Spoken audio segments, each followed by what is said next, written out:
I was buttoning my best linen shirt for Sunday dinner at my daughter's house. Then my lawyer called. He did not say hello. He just told me to lock my doors immediately and stay away from the windows. What he exposed about her plan changed everything.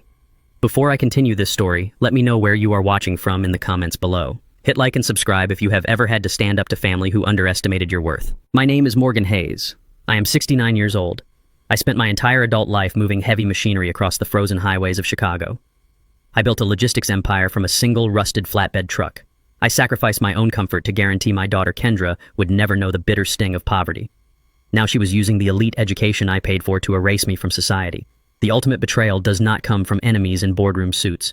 It comes from the people you taught how to walk. It was 4 p.m. on a remarkably quiet Sunday. The afternoon sun cast long, peaceful shadows across the hardwood floor of my living room. I stood in front of the hallway mirror. I adjusted the collar of my crisp blue shirt. Kendra hosted a family dinner every Sunday at her sprawling estate in the suburbs. Her husband Gavin, a flashy white venture capitalist who wore custom Italian suits that cost more than my first commercial truck, always poured the wine. He always asked me condescending questions about my retirement. He spoke to me slowly, adopting the tone one might use for a confused child. I tolerated his blatant arrogance because I loved my daughter. I wanted peace in my golden years. I wanted to enjoy the quiet life I had bled to achieve. My phone buzzed loudly on the mahogany console table. The caller ID flashed the name of Mr. Gallagher. Gallagher had been my corporate attorney for over 30 years. He was a sharp-minded legal predator who never called on a Sunday unless a multi-million-dollar contract was bleeding money. I slid the screen to answer. I expected a question about a commercial lease agreement or a tax filing. I did not get one. Gallagher bypassed all pleasantries entirely. His voice was sharp, urgent, and breathless. He commanded me to lock my front door immediately. He ordered me to draw the heavy blinds and step away from the glass. I asked him if he had lost his mind. I told him I was leaving for Kendra's house in 10 minutes. I told him I had a bottle of expensive wine sitting on the counter ready to go. Gallagher took a harsh breath. He told me that if I walked through Kendra's front doors, I would never walk out again. My heart slammed against my ribs with the force of a freight train. The air in the room suddenly felt incredibly thin. I demanded a clear explanation. Gallagher laid out the nightmare with surgical precision. Kendra and Gavin had filed an emergency psychiatric petition with a corrupt county judge that very morning. They had bribed a private physician to sign a fraudulent affidavit. The document declared me severely demented, prone to violent outbursts, and a direct danger to myself. They had hired a specialized private medical transport team.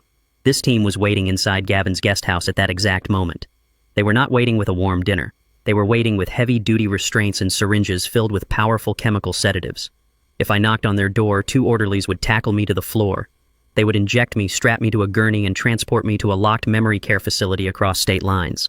By Monday morning, Kendra would hold full legal and medical proxy over my entire life. I would be legally erased. The phone felt like a block of lead in my trembling hand. The silence in my beautiful home became utterly deafening. I looked down at my hands. My palms were still thick with permanent calluses. My knuckles bore the deep, faded scars of tightening frozen cargo chains in the dead of the brutal Chicago winter. I spent 40 years fighting ice storms, blown engines, and cutthroat union bosses to build Hayes Logistics from the ground up. I worked 18-hour shifts so Kendra could attend prestigious private academies.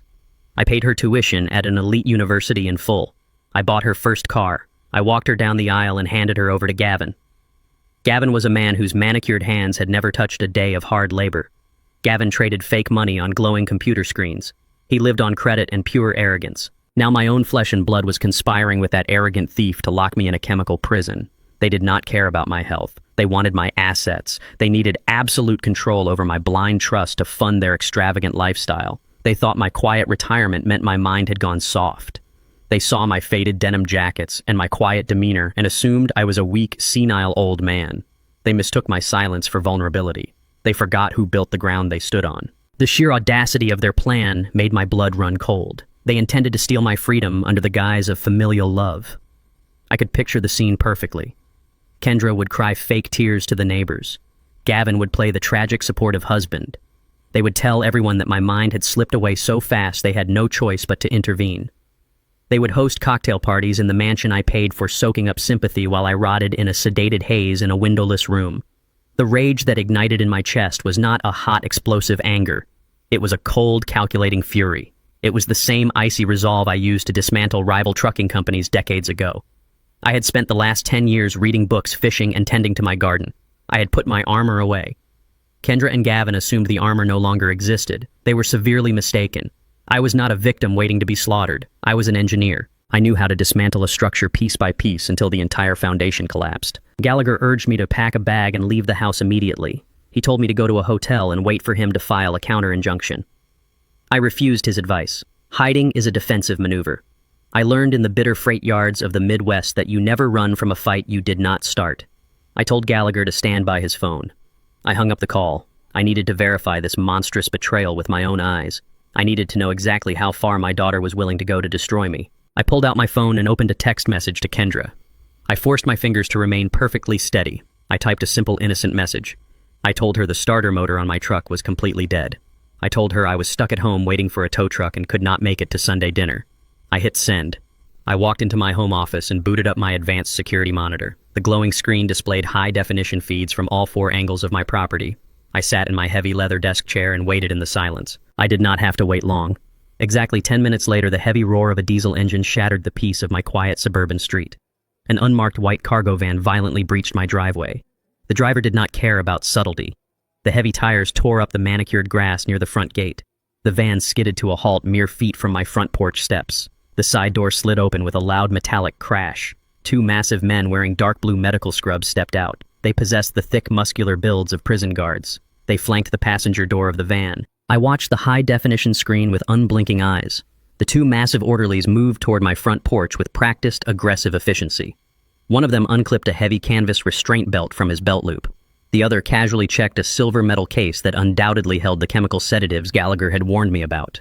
They were treating my home like an animal enclosure. The passenger door swung wide open. Kendra stepped onto the pavement. She was wearing her expensive designer Sunday dress. She was not carrying a plate of food. She was tightly gripping the spare master key I had given her 5 years ago. I had given her that key so she could check on me if I ever fell ill. She was now using a symbol of a father's trust as a weapon of capture. She stood behind the orderlies, her face devoid of any daughterly affection. Her eyes were hard, calculating, and entirely focused on my front door. She raised her hand and pointed directly at my entryway, issuing a silent command to the hired muscle. She slid the master key into the lock. The metallic click echoed through the silent house, ringing in my ears like a gunshot. The trap was set. The war had officially begun. The heavy boots of the orderlies hit the wooden planks of my front porch with a rhythmic, intimidating thud. I watched them on the glowing high-definition security monitor in my home office. They moved with the aggressive, practiced confidence of men who were paid exceptionally well to ignore the protests of their targets. I heard the sharp, metallic scrape of my own spare brass key sliding into the deadbolt. Kendra was actually doing it. My daughter was standing on the other side of that solid oak door, waiting for hired muscle to drag her father away like a rabid animal. My first instinct was to pick up the receiver on my desk and dial the police. I reached for the phone but stopped halfway. I quickly killed that thought. Gallagher had warned me about the emergency psychiatric petition. Kendra held a forged medical proxy signed by a corrupt county judge. If the police arrived at my house, they would look at her official paperwork, look at the medical uniforms of the orderlies, and then look at me. They would step aside and let the transport team do their job. The legal system protects the paper, not the person. Calling the police would only guarantee my imprisonment in a chemically induced fog. I had to rely entirely on myself. I turned away from the security monitors. Panic is a luxury for the unprepared. I spent 40 years managing heavy freight crises across the icy, treacherous highways of the Midwest. When a logistics network collapses, you do not freeze. You isolate the vital assets and abandon the sinking cargo. My house was currently sinking cargo. I needed to move with absolute precision. I walked into my bedroom and pulled a dark leather duffel bag from the top shelf of the closet. I moved through the room, driven by pure muscle memory. I grabbed my passport from the bedside drawer and shoved it into the side pocket. I retrieved a prepaid burner phone I kept hidden for extreme emergencies. Then I walked over to the heavy iron floor safe concealed beneath the Persian rug. I spun the dial, the familiar mechanical clicks grounding my focus. I pulled out the thick, leather-bound ledger. This book contained the routing numbers, offshore shell company names, and encrypted access codes for the blind corporate trust I had built over decades in the shadows. This ledger was my ammunition. Without it, I was just an old man on the run with no leverage. With it, I held the absolute power to level Gavin's entire financial existence. I zipped the duffel bag shut. The sound of the lock turning at the front door echoed down the hallway. I remembered the exact afternoon I handed Kendra that spare brass key. She had just finished her master's degree. I placed the key in her palm and told her this house would always be her sanctuary no matter what happened in her life. She looked me in the eyes and promised she would only use it if I ever fell ill and needed her care. I believed her completely. Now she was twisting that symbol of a father's unconditional trust to orchestrate my permanent captivity. She was using my love as a weapon. The memory burned away the last remnants of my paternal hesitation. She had crossed a line that could never be uncrossed. She had declared war on the man who gave her everything. I would give her a masterclass in total destruction. The deadbolt clicked open, but the heavy steel security chain I had engaged earlier held the door firmly shut. I heard a muffled curse from the porch. One of the massive orderlies slammed his shoulder against the oak frame. The entire house shuddered from the impact. They were going to break the door down by brute force. I did not wait to watch them succeed. I slung the heavy leather duffel bag over my shoulder and headed straight for the basement stairs. The air grew cooler as I descended into the darkness of the lower level. I ignored the main wooden stairs leading back up to the kitchen. I moved directly toward the reinforced steel storm doors set into the concrete foundation. I had welded those heavy iron doors myself 20 years ago after a severe winter storm damaged the old wooden ones. I knew the exact angle required to lift the heavy iron latch without making a single sound. I pushed the steel doors upward with a steady, forceful heave. The bright afternoon sunlight flooded the dusty basement stairs. I climbed out into my backyard, carefully lowering the heavy doors back into place so they would not suspect my exit route. The heavy thud of a battering ram echoed from the front of my property. They were tearing my home apart to get to me. I kept my posture low, moving swiftly through the manicured shrubs toward the dense tree line that separated my property from the neighboring subdivision. The thick oak branches and tall bushes concealed my movement perfectly. I stood perfectly still behind the trunk of a massive oak tree. I listened closely. A loud, violent splintering of wood ripped through the quiet suburban air. The heavy front door had finally given way. I heard heavy boots storming across my hardwood floors. They were inside. Kendra was inside my sanctuary hunting me down. I did not look back at the house. I navigated the familiar wooded path that led away from my cul-de-sac and out toward the main commercial avenue. My breathing remained steady and controlled. I walked 2 blocks down the bustling street until I spotted a yellow city taxi idling near a corner coffee shop. I opened the rear door and slid onto the cracked vinyl seat. I instructed the driver to take me to the financial district downtown. The taxi pulled away from the curb, merging into the heavy afternoon traffic. I stared out the window, calculating my next tactical maneuver. Kendra and Gavin had initiated a hostile takeover of my life. Their first step was physical containment, which I had just evaded. Their immediate second step would be financial strangulation. I needed to secure the physical assets, bearer bonds, and emergency cash stored in my safety deposit box before they figured out how to freeze my identity completely. The taxi navigated the congested city streets, the towering skyscrapers casting long shadows over the pavement. I paid the driver in cash and stepped out in front of the towering glass facade of my primary bank. The air inside the main lobby was cool and sterile, humming with the quiet energy of high-level commerce. I walked directly toward the private banking suites. I had maintained an executive account at this branch for over 20 years. I expected the usual prompt, respectful service from the staff. Instead, I noticed a sudden chilling shift in the atmosphere. The bank manager, a sharp young man named Harrison, spotted me from across the polished marble floor. He stopped dead in his tracks. The color drained entirely from his face, leaving him looking sickly and terrified. He looked at me as if he were staring at a walking ghost. He quickly glanced around the lobby, checking to see who else was watching before rushing over to me. Harrison did not offer his hand to shake. He lowered his voice to a frantic, trembling whisper. He asked me what I was doing walking around the city. He told me I needed to step into his private office immediately before anyone else saw me. I followed him into the glass-walled room at the back of the suite. He locked the heavy door behind us and immediately pulled down the privacy blinds. I demanded that he explain his erratic behavior. Harrison leaned across his mahogany desk, his hands trembling slightly as he pulled up a file on his computer monitor. He stated that my son-in-law Gavin had been sitting in that exact chair less than an hour ago. Gavin had presented an emergency digital power of attorney to the bank executives. The document came complete with a forged state seal and a corrupt physician's signature. The paperwork officially declared me medically incapacitated and granted Gavin total unrestricted control over my surface-level wealth. Harrison looked me directly in the eyes and delivered the fatal blow. Gavin had not just frozen the accounts. He had just authorized a complete expedited liquidation of my primary checking and savings accounts. The money was already gone. Harrison's words hung in the sterile air of the glass-walled office. The money was already gone. I looked at the young bank manager. His tailored suit suddenly seemed 2 sizes too big for his trembling frame. He expected me to collapse. He expected the confused, senile old man described in Gavin's forged documents to panic and weep. I did not move a single muscle. I stared right through him. I took a slow, deliberate breath, drawing on 40 years of surviving corporate sabotage in the freight industry. Panic is a disease. Control is the cure. I leaned over his mahogany desk and pressed my hands flat against the polished wood. I told Harrison to look closely at my eyes and listen to the absolute clarity of my voice. I asked him if I looked like a man who had lost his mental faculties. Harrison swallowed hard and shook his head. I instructed him to turn his computer monitor toward me immediately. I told him we had exactly 3 minutes to reverse a catastrophic federal banking crime before he became an accessory to elder fraud. Harrison fumbled with his keyboard. His fingers slipped on the keys as he brought up my personal portfolio. Gavin had executed a series of massive wire transfers draining my primary checking and high-yield savings accounts. He was funneling the cash into a phantom corporate holding company. Harrison stammered that the transfers were already processing in the automated clearinghouse system. I told him to override the standard terminal. I instructed him to access the biometric security protocol I had installed a decade ago. When I built Hayes Logistics, I dealt with international freight payments daily. I knew digital signatures could be faked. I knew passwords could be stolen. I mandated a physical biometric lock on all foundational assets. Harrison brought up the black screen of the override system. I placed my right thumb onto the glowing scanner embedded in his desk pad. The machine chimed a sharp metallic note. The screen flashed green, recognizing my unique print. I bypassed the fraudulent power of attorney completely. I did not just halt the outgoing wires. I triggered a hard, irreversible freeze on the entire surface-level financial profile.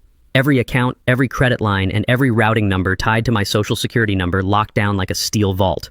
No money could move in or out without my physical presence in this exact room. The bleeding stopped. The cash was secured, suspended mid-transfer in the bank's internal holding ledger. Harrison let out a long breath of relief, wiping sweat from his forehead. I did not relax. I ordered him to pull up the recent credit inquiries and commercial loan files associated with my name. Thieves like Gavin do not stop at liquidating liquid cash. They leverage physical assets. Harrison tapped his keyboard. A new document appeared on the screen. It was a finalized commercial real estate loan issued exactly 3 days ago. The principal amount was a staggering $4 million. I felt a cold knot form in the pit of my stomach.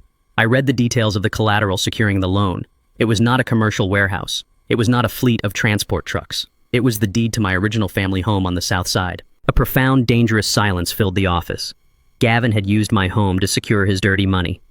That house was not merely a piece of real estate. Marion and I bought that small brick home the year we got married. We survived our hardest winters inside those walls. Marion spent her weekends kneeling in the dirt planting the vibrant blue hydrangeas that still bloomed along the front walkway. When the cancer took her 10 years ago, I sat by her hospital bed and held her fragile hand. I swore to her I would never sell that house. I promised I would keep it in the family forever as a testament to what we built from nothing. I had protected that deed with my life. Now Gavin had digitally forged my signature on a commercial lien. He had handed Marion's legacy over to a predatory lending firm to cover his own pathetic financial failures. He did not just try to rob me. He desecrated the only sacred thing I had left.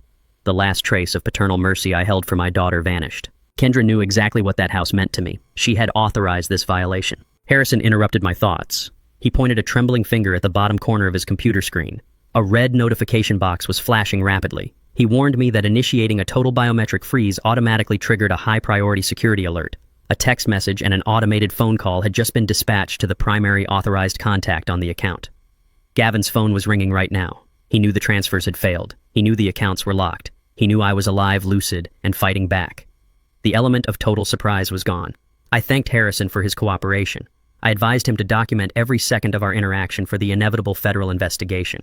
I picked up my leather duffel bag and walked out of the bank. I stepped out onto the busy downtown sidewalk. The afternoon air felt sharper now. I pulled the burner phone from my bag and dialed Mr. Gallagher's direct line. He picked up on the first ring. I gave him a rapid tactical summary of the bank visit. I told him Gavin had forged a $4 million lien against Marion's house. I told him the surface accounts were frozen, but the enemy was now fully alerted to my movements.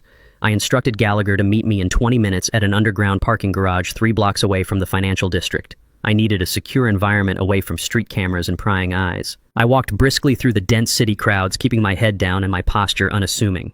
I reached the concrete depths of the parking structure. Gallagher's black sedan was already idling in the shadows on the lowest level. I opened the passenger door and slid inside. The heavy door shut, sealing out the noise of the city. Gallagher did not look panicked. He looked deadly serious. He wore his trademark gray suit, his jaw tight with professional aggression. He did not waste time asking how I felt. He reached into his leather briefcase and pulled out a thick, unmarked manila folder. He slid the confidential dossier across the center console. I picked it up. Gallagher explained that he had pulled every favor and called every contact he had within the financial regulatory sector over the past hour. The information contained inside those pages proved this situation was far more severe than a greedy son-in-law trying to steal his inheritance early. Gavin was not just greedy. He was desperate. I opened the heavy manila folder. The pages were dense with complex financial tracking wire transfer logs and classified regulatory flags. My eyes scanned the spreadsheets with the trained precision of a man who spent his life analyzing freight manifests and profit margins. I did not need a law degree to understand the devastating story these numbers told. Gavin had spent the last 3 years running a highly sophisticated Ponzi scheme. He had solicited millions from elite private investors under the guise of funding revolutionary tech startups. Instead of investing the capital, he used the fresh money to pay off the initial investors, skimming massive percentages off the top to fund his bespoke suits, his imported cars, and the sprawling suburban estate where Kendra hosted her Sunday dinners.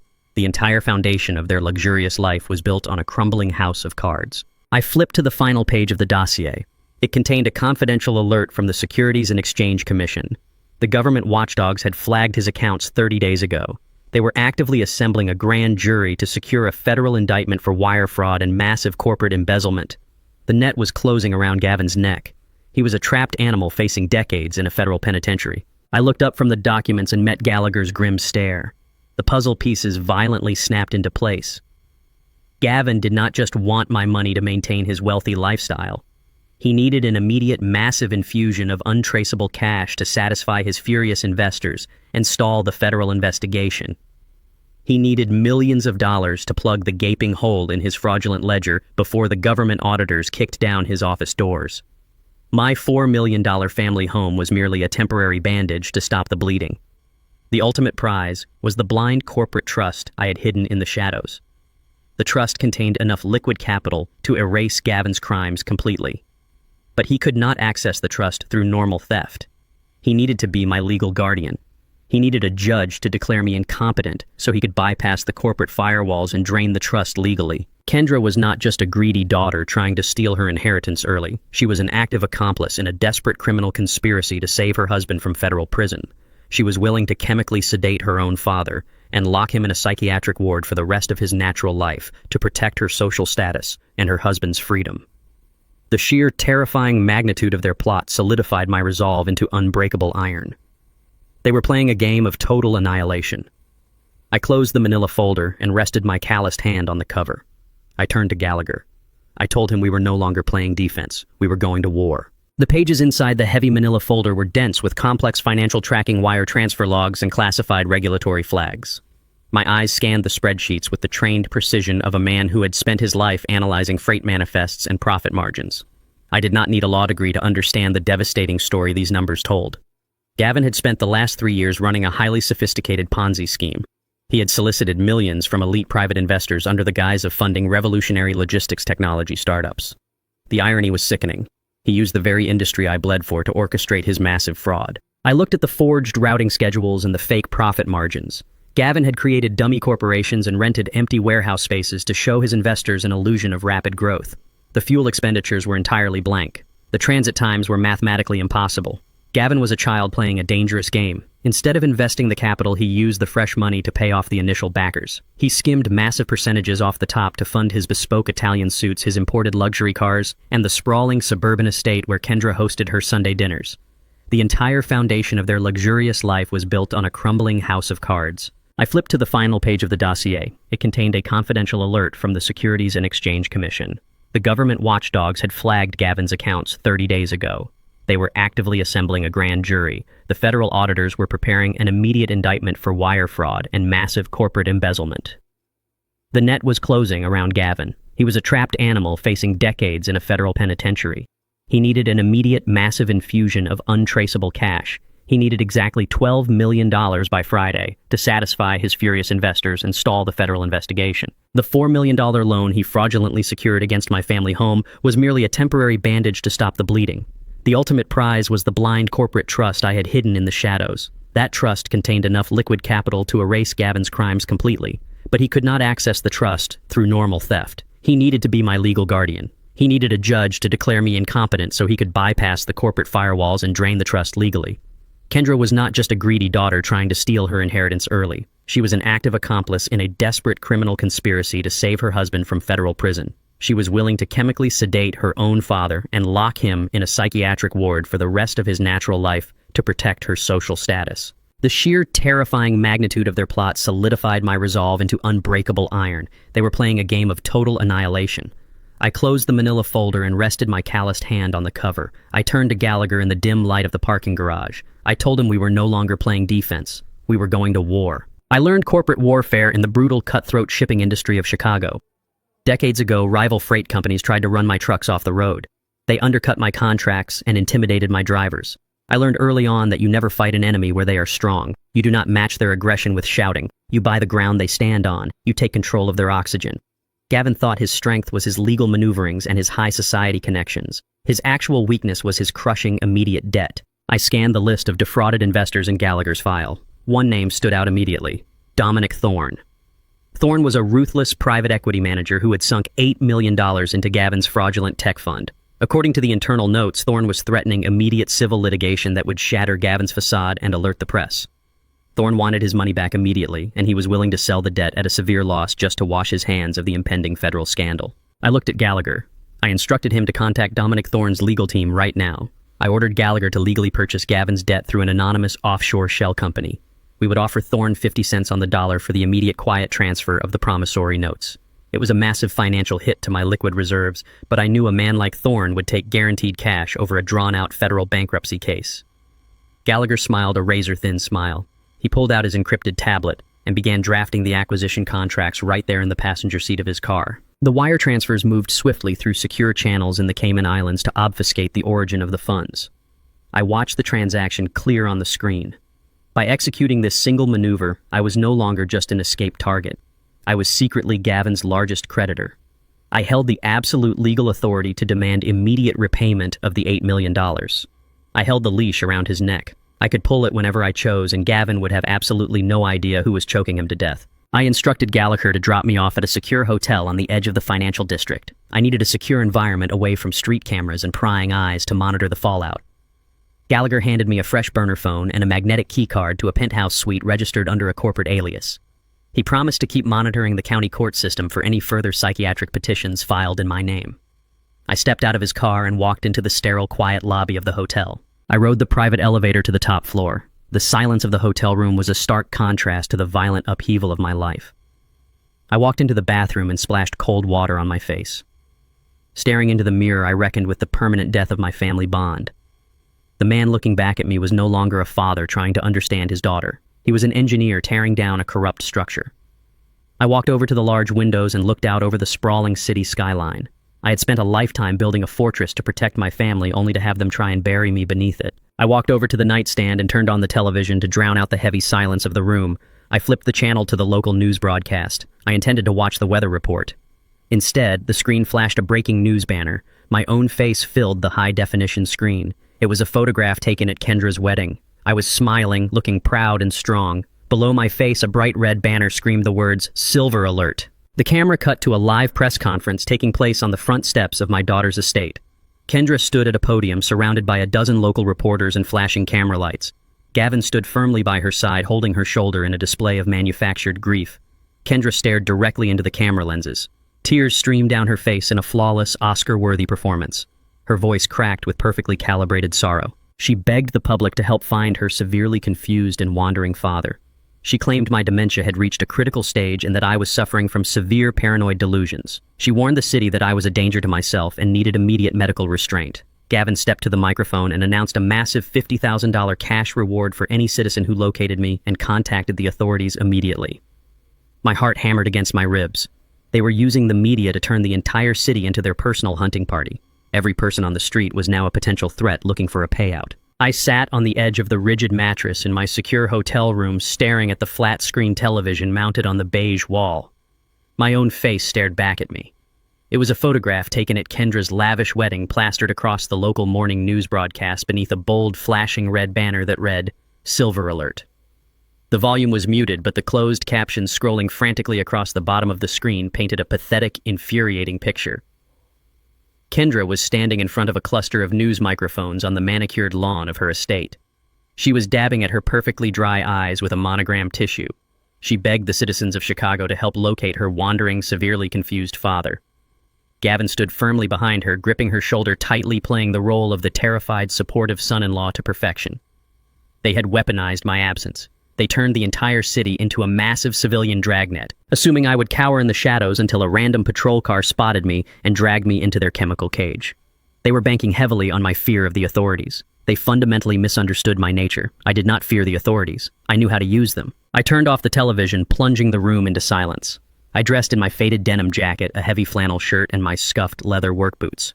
I left the burner phone and the physical ledger of the blind trust secured inside the hotel wall safe. I took nothing but my state-issued driver's license. I walked out into the brisk, biting morning air of the city. I did not hail a passing taxi. I did not want a digital record of a transaction. I walked the 6 blocks directly to the main downtown headquarters of the Chicago Police Department. The precinct was a towering, imposing structure of brutalist concrete and reinforced glass, a hub of controlled municipal chaos. I pushed through the heavy revolving doors and stepped into the bustling, brightly lit lobby. Uniformed officers moved briskly past me, clutching clipboards, radios, and steaming cups of coffee. I walked straight past the civilian waiting area and approached the elevated front desk. A heavy-set desk sergeant with graying hair and tired eyes was typing slowly on a mechanical keyboard. He did not look up until I placed my plastic driver's license flat on the scratched laminate counter. He glanced down at the card, read the name, and then looked up at my face. Recognition hit him instantly. His posture stiffened. His hand hovered instinctively over his shoulder radio. I did not give him the chance to escalate the situation into a public spectacle. I spoke with absolute, unwavering clarity, projecting my voice just enough to cut through the lobby noise without shouting. I stated my name for the record. I informed him that I was the primary subject of a fraudulent missing person report filed by individuals actively attempting to commit severe financial fraud against my estate. I demanded an immediate on-site evaluation by the precinct's independent psychological liaison. The desk sergeant blinked, thoroughly disarmed by my aggressive composure. He had expected a disoriented senior citizen rambling incoherently about stolen memories and lost streets. Instead, he was facing a man issuing precise, unyielding legal directives. I quoted the exact municipal health statute that guaranteed any citizen subjected to an involuntary psychiatric petition the right to an immediate independent evaluation by a state-appointed psychological liaison. I had spent the entire night reviewing the legal parameters of Kendra's trap with Gallagher. The sergeant slowly pulled his hand away from his radio. He picked up his desk phone and dialed a specialized extension. Within 10 tense minutes, 2 uniformed officers escorted me past the holding cells and into a sterile, windowless interview room deep within the administrative wing. The room contained a bolted steel table, 3 rigid chairs, and a humming air conditioning vent. I sat down and folded my calloused hands on the cold metal surface. The heavy wooden door clicked open. A woman in a sharp gray blazer entered. She introduced herself as Dr. Eris Thorne, the precinct's chief psychological liaison.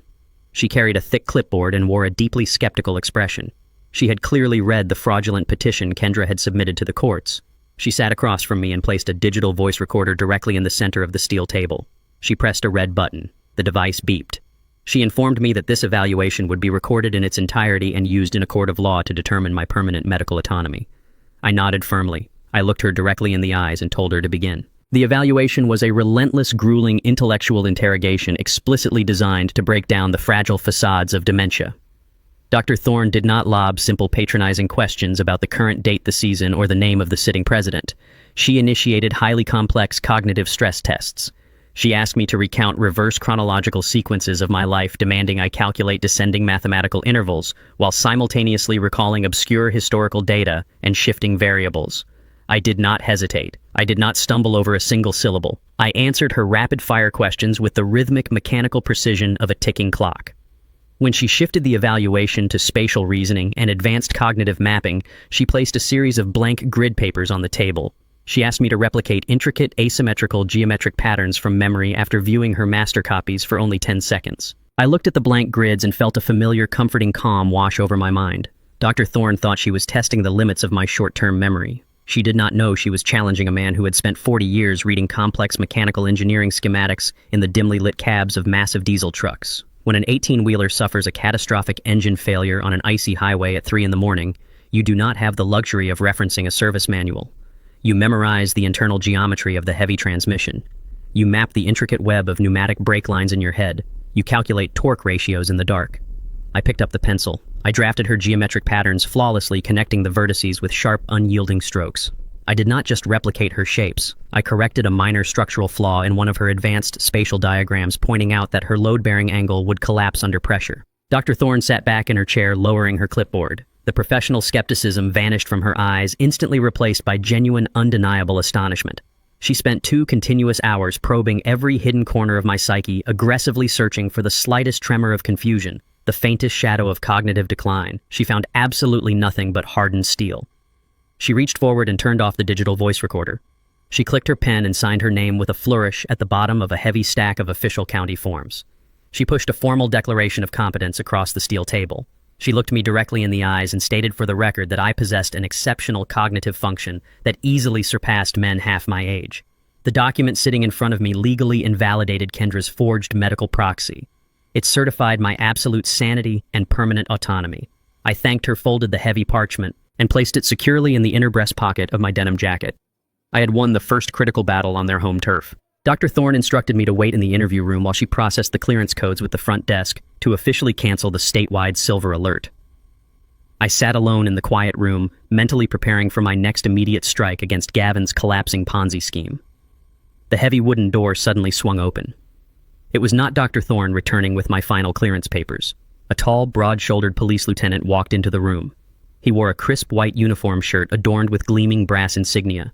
His name tag read Lieutenant Vance. I instantly recognized the sharp, arrogant set of his jaw. He carried a heavy manila folder tucked under his arm. He did not introduce himself. He closed the door behind him and locked the deadbolt from the inside. Lieutenant Vance walked around the steel table and leaned close to my face. He smelled heavily of expensive imported scotch and cheap cologne. He smirked, displaying a cruel, knowing expression that mirrored my son-in-law's arrogance perfectly. My mind raced, pulling up a specific memory. I remembered seeing Vance's face in the background of several photographs taken at Gavin's exclusive country club. Vance was Gavin's regular weekend golf partner. They smoked imported cigars together on the 18th hole. The corruption ran deeper than a bribed physician. Gavin had purchased a police lieutenant to ensure his traps snapped shut, even if I willingly walked into a precinct. Vance slapped the manila folder onto the steel table. It was a duplicate copy of Dr. Thorne's formal report of competence. He reached into his uniform pocket, pulled out a silver lighter, and calmly set the corner of the official report on fire. He dropped the burning document into a metal wastebasket in the corner of the room. He watched the absolute proof of my sanity turn into useless black ash. He turned back to me, his smile widening into a predatory grin. He stated coldly that the liaison's report contained severe clerical errors and had been officially discarded. He informed me that under municipal police protocols, he possessed the unilateral authority to initiate a mandatory 72-hour courtesy psychiatric hold on any wandering individual exhibiting signs of severe distress. I stood up instantly, preparing to physically push past him to reach the crowded lobby. I was not going to let this corrupt officer lock me away. Vance was faster. He unclipped a pair of heavy steel handcuffs from his leather utility belt. He lunged forward and slammed me hard against the concrete wall, driving the breath violently from my lungs. He twisted my right arm sharply behind my back, dragging me toward the heavy steel bench bolted securely to the floor. The cold metal cuffs clicked sharply around my wrist, locking me directly to the thick iron bar. He patted my cheek with a patronizing, mocking grin. He pulled out his cell phone and dialed a familiar number. I listened to the dial tone echo in the small room. He was calling Gavin to come collect his property. I was chained to the wall of a police precinct and my enemies were on their way. Lieutenant Vance held his cell phone to his ear with a sickeningly casual grip. The heavy steel handcuffs bit deep into my right wrist, anchoring me to the bolted iron bench against the cinder block wall. The air in the interrogation room was stagnant, smelling of burnt paper from the ashes of my competence report smoking in the wastebasket. Vance chuckled into the receiver. He spoke Gavin's name with the greasy familiarity of a co-conspirator. He informed my son-in-law that the wandering, confused old man had stumbled right into his precinct. He assured Gavin that the necessary 72-hour courtesy psychiatric hold was officially processed and signed. He told Gavin to bring the private medical transport van around to the rear loading dock to avoid any unnecessary public attention. I sat perfectly still on the rigid bench. I did not struggle against the heavy steel chain. Struggling would only give Vance the physical justification he craved to use his baton. I calculated the distance between Kendra's suburban estate and the downtown precinct. Factoring in the afternoon city traffic, the white transport van had exactly 22 minutes to reach the rear loading dock. 22 minutes until the massive orderlies strapped me to a chemical gurney and erased me from the world. Vance disconnected the call and slid the phone back into his crisp uniform pocket. He crossed his arms over his broad chest and leaned against the locked heavy wooden door. He looked down at me with absolute contempt. He told me I should have stayed in the suburbs. He mocked my faded denim jacket and my calloused hands, stating that old men who hoard millions of dollars need to be managed by smarter, younger men. He was completely convinced he held the ultimate winning hand. He was completely oblivious to the impending legal devastation heading straight for his precinct. I watched the second hand ticking on the institutional wall clock above Vance's head. 18 minutes remained. 15 minutes. The heavy silence in the room stretched taut like a steel cable ready to snap. I focused on my breathing, regulating my pulse, relying on the cold mechanical patience that had kept me alive during 50-hour hauling runs through black ice blizzards. Then the distinct sound of a violent commotion echoed from the administrative hallway outside. Heavy footsteps pounded against the linoleum floor. I heard the muffled, frantic voice of the desk sergeant demanding someone stop immediately. The commands were completely ignored. The heavy wooden door of the interview room rattled violently against its frame. A key scraped into the deadbolt from the outside. The mechanism clicked. The door flew open with such explosive physical force that it slammed into Vance's shoulder, knocking the massive lieutenant completely off balance. "Mister." Gallagher did not walk into the room. He invaded it. My corporate attorney did not wear a badge or carry a firearm, but he commanded the space with the absolute authority of a federal executioner. Gallagher bypassed the furious desk sergeant lingering in the hallway and slammed the door shut again, locking it from the inside. He did not say a single word of greeting to Vance. He did not ask why I was shackled to a bench like a common criminal. He simply walked directly to the steel table and opened his battered leather briefcase with a sharp, metallic snap.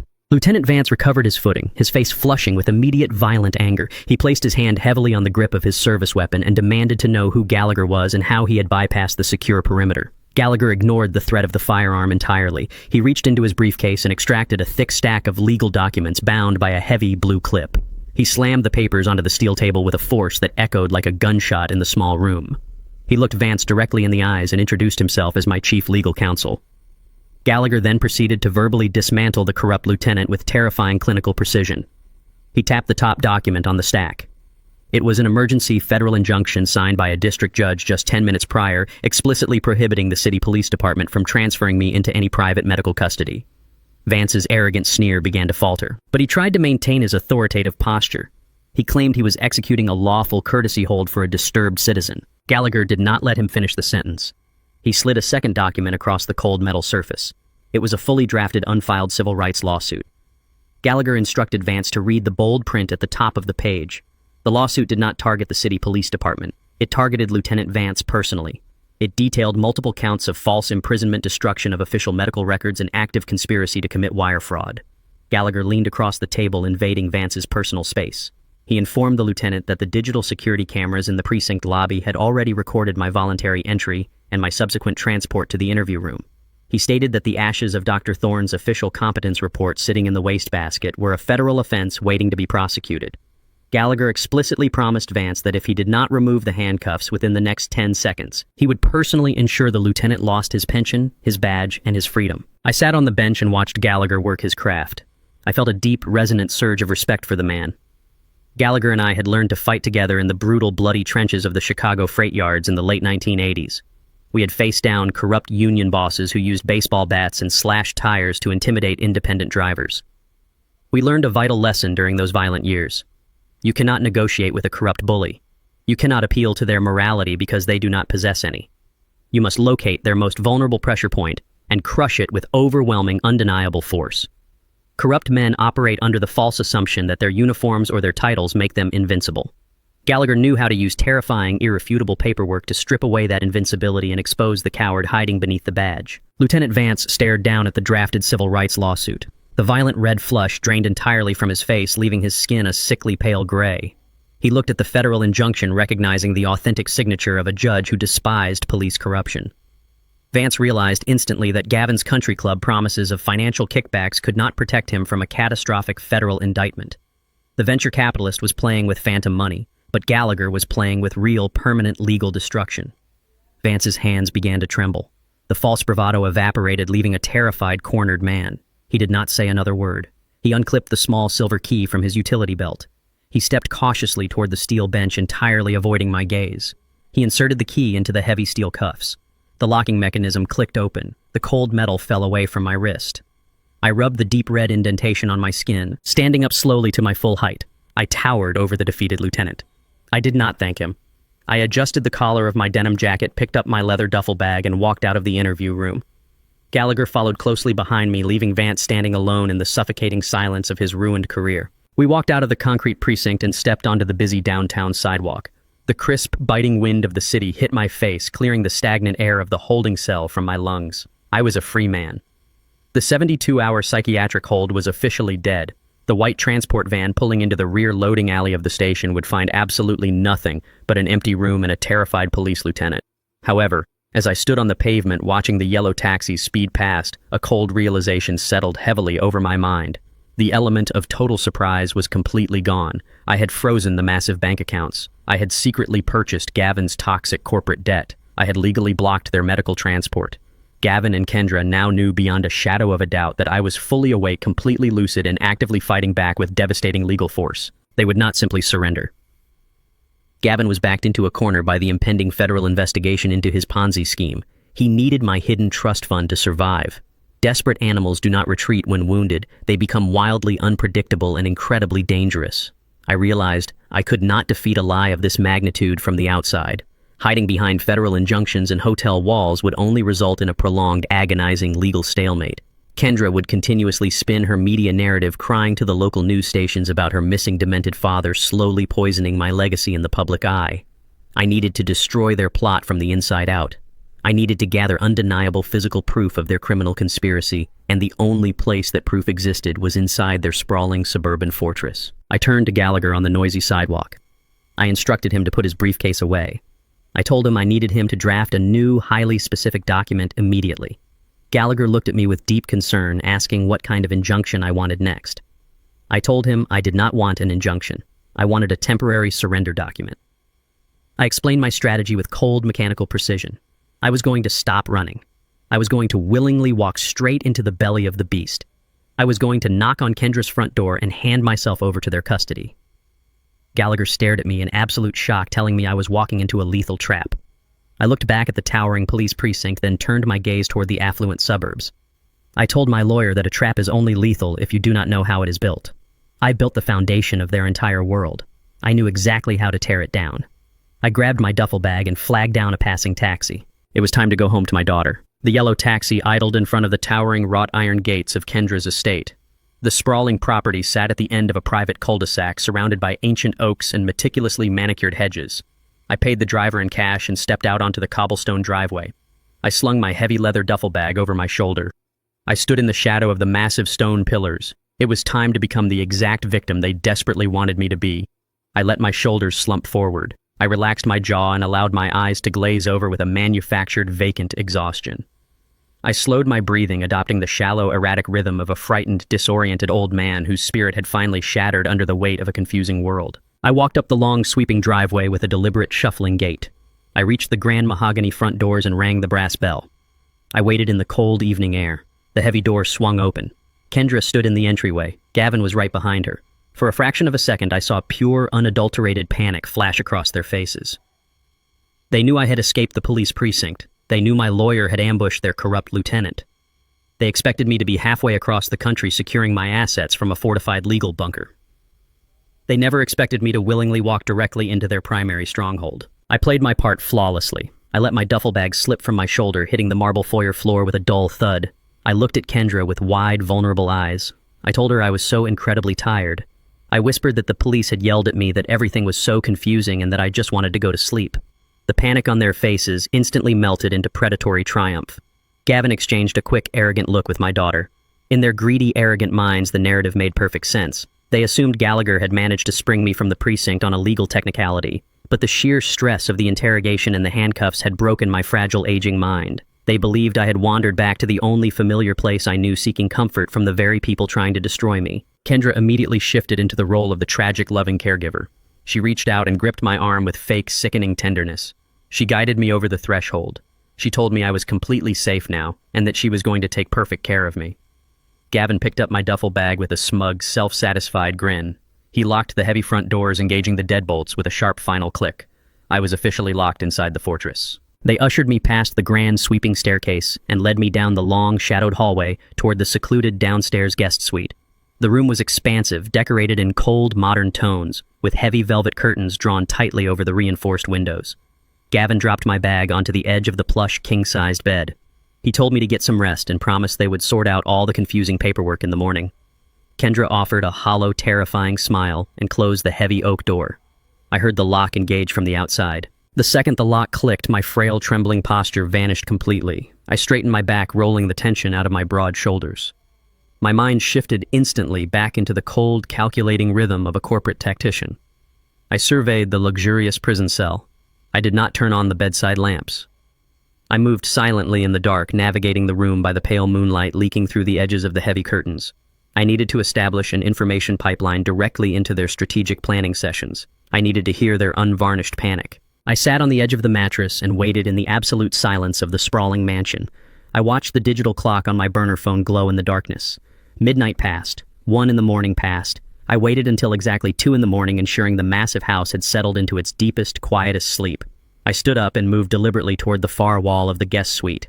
I stopped directly beneath a large rectangular air conditioning vent set high up near the crown molding. I did not need a blueprint to understand the acoustic layout of this mansion.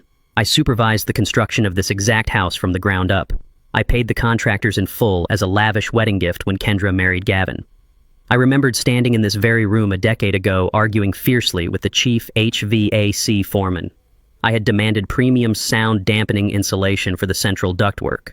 The contractor, looking to cut corners and maximize his own profit margins, had installed standard hollow aluminum baffling instead.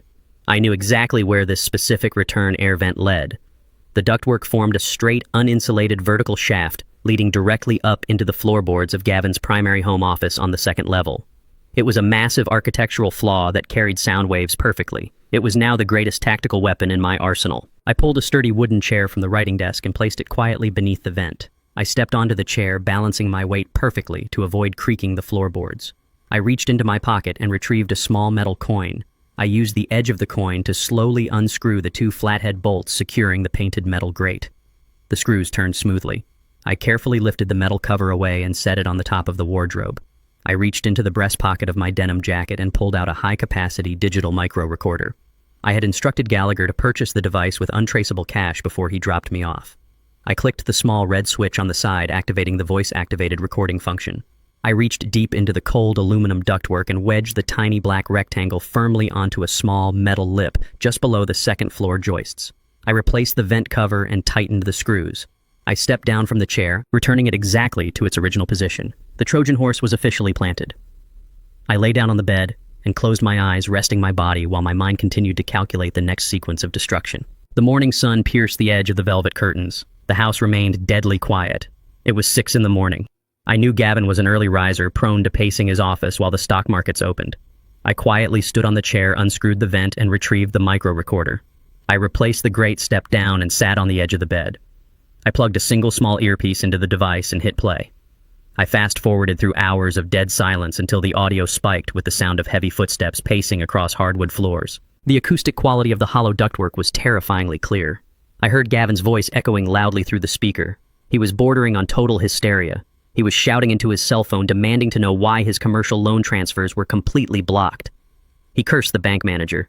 He slammed something heavy onto his desk. A moment later, I heard the heavy door of his office swing open. Kendra's sharp, commanding voice cut through the room. She demanded Gavin lower his voice before the entire neighborhood heard him panicking like a cornered rat. Gavin told her the money was frozen. He told her the offshore shell accounts were completely inaccessible. He stated that his furious investors were demanding an emergency audit by Friday. He was staring directly at a minimum 20-year sentence in a federal penitentiary. He told Kendra they needed to drain my hidden blind trust immediately or they would lose everything. Kendra did not offer her husband any comfort. Her tone was pure clinical sociopathy. She told Gavin to stop whining and focus on the immediate objective.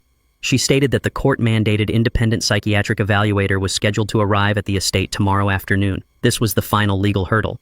If I passed that competency test, their forged power of attorney would be permanently revoked by the state. They would lose their only avenue to my hidden wealth. I listened to my daughter outline a plot so entirely devoid of humanity it chilled me to the bone. Kendra instructed Gavin to access the locked medicine cabinet in the master bathroom. She told him to extract a bottle of heavy, unprescribed chemical tranquilizers she had illegally procured from their bribed physician. She calmly ordered her husband to grind the powerful sedatives into a fine powder. She detailed the exact dosage required to induce a severe catatonic stupor without stopping my heart entirely. She told Gavin to mix the heavy powder into my nightly cup of chamomile tea. She stated that by the time the court evaluator arrived tomorrow, I would be a drooling, incoherent shell of a man completely incapable of answering a single cognitive question. She was going to poison her own father to guarantee his permanent imprisonment. The recording clicked off. The absolute confirmation of their lethal intent finalized my war strategy. I pocketed the recorder. I was going to drink her poison tea, and then I was going to burn her world to the ground. The heavy oak door of the guest suite creaked open just a fraction of an inch. A soft wedge of warm light spilled across the hardwood floor, cutting through the shadows where I sat on the edge of the mattress. Kendra stepped into the room. She carried a small silver tray holding a delicate porcelain teacup. A thin wisp of steam curled upward from the amber liquid. The sweet floral scent of chamomile drifted through the stagnant air of the suite. She wore a soft knitted sweater and a gentle, deeply manufactured smile. She looked exactly like a devoted daughter checking on an ailing father. I knew the truth. I had just listened to her dictate the exact chemical compound of the poison currently dissolving inside that hot water. She approached the bed with measured, cautious steps. She spoke in a hushed, soothing tone. She told me I had experienced a terrible ordeal with the police. She told me my nerves were frayed and my mind needed genuine rest. She offered the tea as a remedy for the confusion she claimed was destroying my brain. I reached out and took the porcelain saucer from her manicured hands. The ceramic was warm against my calloused skin. I looked at her face. Her eyes held a chilling emptiness. There was absolutely no hesitation in her posture. She was watching me hold a cup of powerful, unprescribed sedatives, fully expecting me to drink myself into a permanent cognitive blackout. I nodded slowly. I forced my hands to tremble slightly. I played the role of the exhausted, defeated patriarch surrendering to his loving caretaker. I told her the tea smelled wonderful. I told her I was very tired and ready to sleep. Kendra's smile widened by a fraction of a millimeter. It was a micro-expression of pure predatory triumph. She patted my shoulder with a cold hand. She instructed me to drink every last drop while it was still hot. She promised she would check on me later. She turned her back and walked out of the guest suite, pulling the heavy oak door completely shut. The deadbolt clicked into place. I was locked inside again. I stared down at the steaming amber liquid in the delicate porcelain cup. The floral aroma was pleasant, completely masking the bitter chemical reality of the tranquilizers Gavin had ground into powder just hours earlier. I held the cup steady. My mind instantly snapped back 30 years. I remembered a bitterly cold Tuesday night in Chicago. A massive blizzard had shut down the entire city grid. 7-year-old Kendra was burning with a severe fever. Her small body shivered violently under 3 layers of heavy wool blankets. The roads were completely impassable. I could not get her to a hospital. I stayed awake for 48 consecutive hours. I sat beside her bed in a hard wooden chair. I brewed pot after pot of natural chamomile tea. I blew on the hot liquid to cool it. I fed it to her one agonizing spoonful at a time. I wiped the sweat from her forehead with a cool cloth until the fever finally broke. I gave her medicine to save her life. Now, the child I saved was giving me poison to end mine. That single memory crystallized perfectly in my mind. Then I deliberately crushed it. I killed the memory entirely. I extinguished the very last shred of paternal guilt I possessed. I realized with absolute clarity that the woman who had just walked out of this room was not my daughter. She was a hostile entity wearing my daughter's face. The blood tie between us severed completely, cleanly, and permanently. I felt no sorrow. I felt no tragedy. I felt an overwhelming sense of tactical liberation. I was no longer fighting my child. I was dismantling an enemy operative who was actively trying to destroy my life. I stood up from the mattress. The floorboards were old and prone to creaking under heavy weight. I moved across the room with the precise, deliberate steps of a predator. I bypassed the adjoining bathroom entirely. If I poured the poisoned tea down the ceramic sink, the lingering chemical residue would inevitably coat the porcelain drain. If Gavin or his corrupt medical associates possessed half a brain, they would swipe the sink to verify I had ingested the drugs. I could not afford a single forensic mistake. I needed a completely untraceable disposal method. My eyes locked onto a large, decorative potted ficus plant positioned in the far corner of the guest suite near the heavy velvet curtains. The ceramic pot was massive, filled with dark, nutrient-rich potting soil. I walked silently over to the corner. I knelt beside the heavy planter. I tilted the porcelain teacup and poured the hot, drugged liquid directly into the dry dirt at the base of the thick, green trunk. The dark soil absorbed the liquid, instantly drinking the tranquilizers down into the root system without leaving a single trace on the surface. The sweet smell of chamomile dissipated into the earthy scent of the potting soil. I did not empty the cup completely. Leaving a pristine, bone-dry cup would look highly suspicious. A man drinking hot tea naturally leaves a small amount of liquid gathering at the bottom rim. I left exactly 3 amber drops pooled at the base of the porcelain. I carried the cup back across the room and set it gently on the wooden nightstand beside the bed. It looked perfectly consumed. The visual evidence of my compliance was flawless. Now I had to master the physical performance of a heavily sedated victim. I knew exactly how these powerful chemical tranquilizers operated. They did not just induce sleep, they induced a heavy, paralytic stupor. They relaxed the facial muscles, entirely caused the jaw to slacken, and forced the respiratory system into a shallow, rhythmic crawl. If the corrupt doctor walked into this room and found me sleeping like a normal man, he would instantly know the dosage had failed. I had to fake a chemical coma. I kicked off my heavy leather work boots. I lay down on top of the plush duvet. I did not pull the blankets over my body. A man hit by a massive dose of tranquilizers simply collapses where he sits. I let my right arm dangle lifelessly over the edge of the mattress, my fingers brushing against the hardwood floor. I focused entirely on my autonomic nervous system. I slowed my breathing deliberately, pulling shallow, dragging breaths into the top of my lungs. I relaxed the muscles in my neck. I allowed my jaw to drop open slightly. I let my eyelids flutter shut, leaving them parted just a fraction of an inch so only the white slivers of my eyes were visible. I transformed my body into dead weight. I lay in the profound silence of the locked guest suite. My mind remained razor-sharp, calculating the seconds, mapping the variables of the impending confrontation. I was a loaded weapon hiding in plain sight. I listened to the ambient sounds of the massive house settling around me. I heard the distant muffled hum of the central air conditioning unit. I heard the faint rattle of the wind against the exterior window panes. Then the silence of the hallway shattered. The heavy, unmistakable sound of hard leather shoes echoed against the polished marble tiles outside my door. It was not the light, quick step of my daughter. It was not the frantic, arrogant pacing of my son-in-law. These were the deliberate, authoritative footsteps of an arrogant professional who believed he commanded absolute power. The footsteps stopped directly outside the guest suite. I heard the metallic clatter of a key sliding into the deadbolt. The heavy oak door swung open with a slow, deliberate creak. The harsh glare of the hallway lighting sliced across the dim room, hitting my face directly. I did not flinch. I did not alter my shallow breathing. I maintained the perfect physical illusion of a comatose shell. The man stepped fully into the room. His heavy shoes tapped against the hardwood floor as he approached the edge of the bed. Through the tiny sliver of my parted eyelids, I caught a fragmented glimpse of the enemy. He wore an expensive tailored charcoal suit instead of a traditional white medical coat. He carried a thick metal clipboard in his left hand. Clipped to the top of the board was a heavy stack of official county medical forms. The forms were entirely pre-filled. The diagnosis was already written in black ink.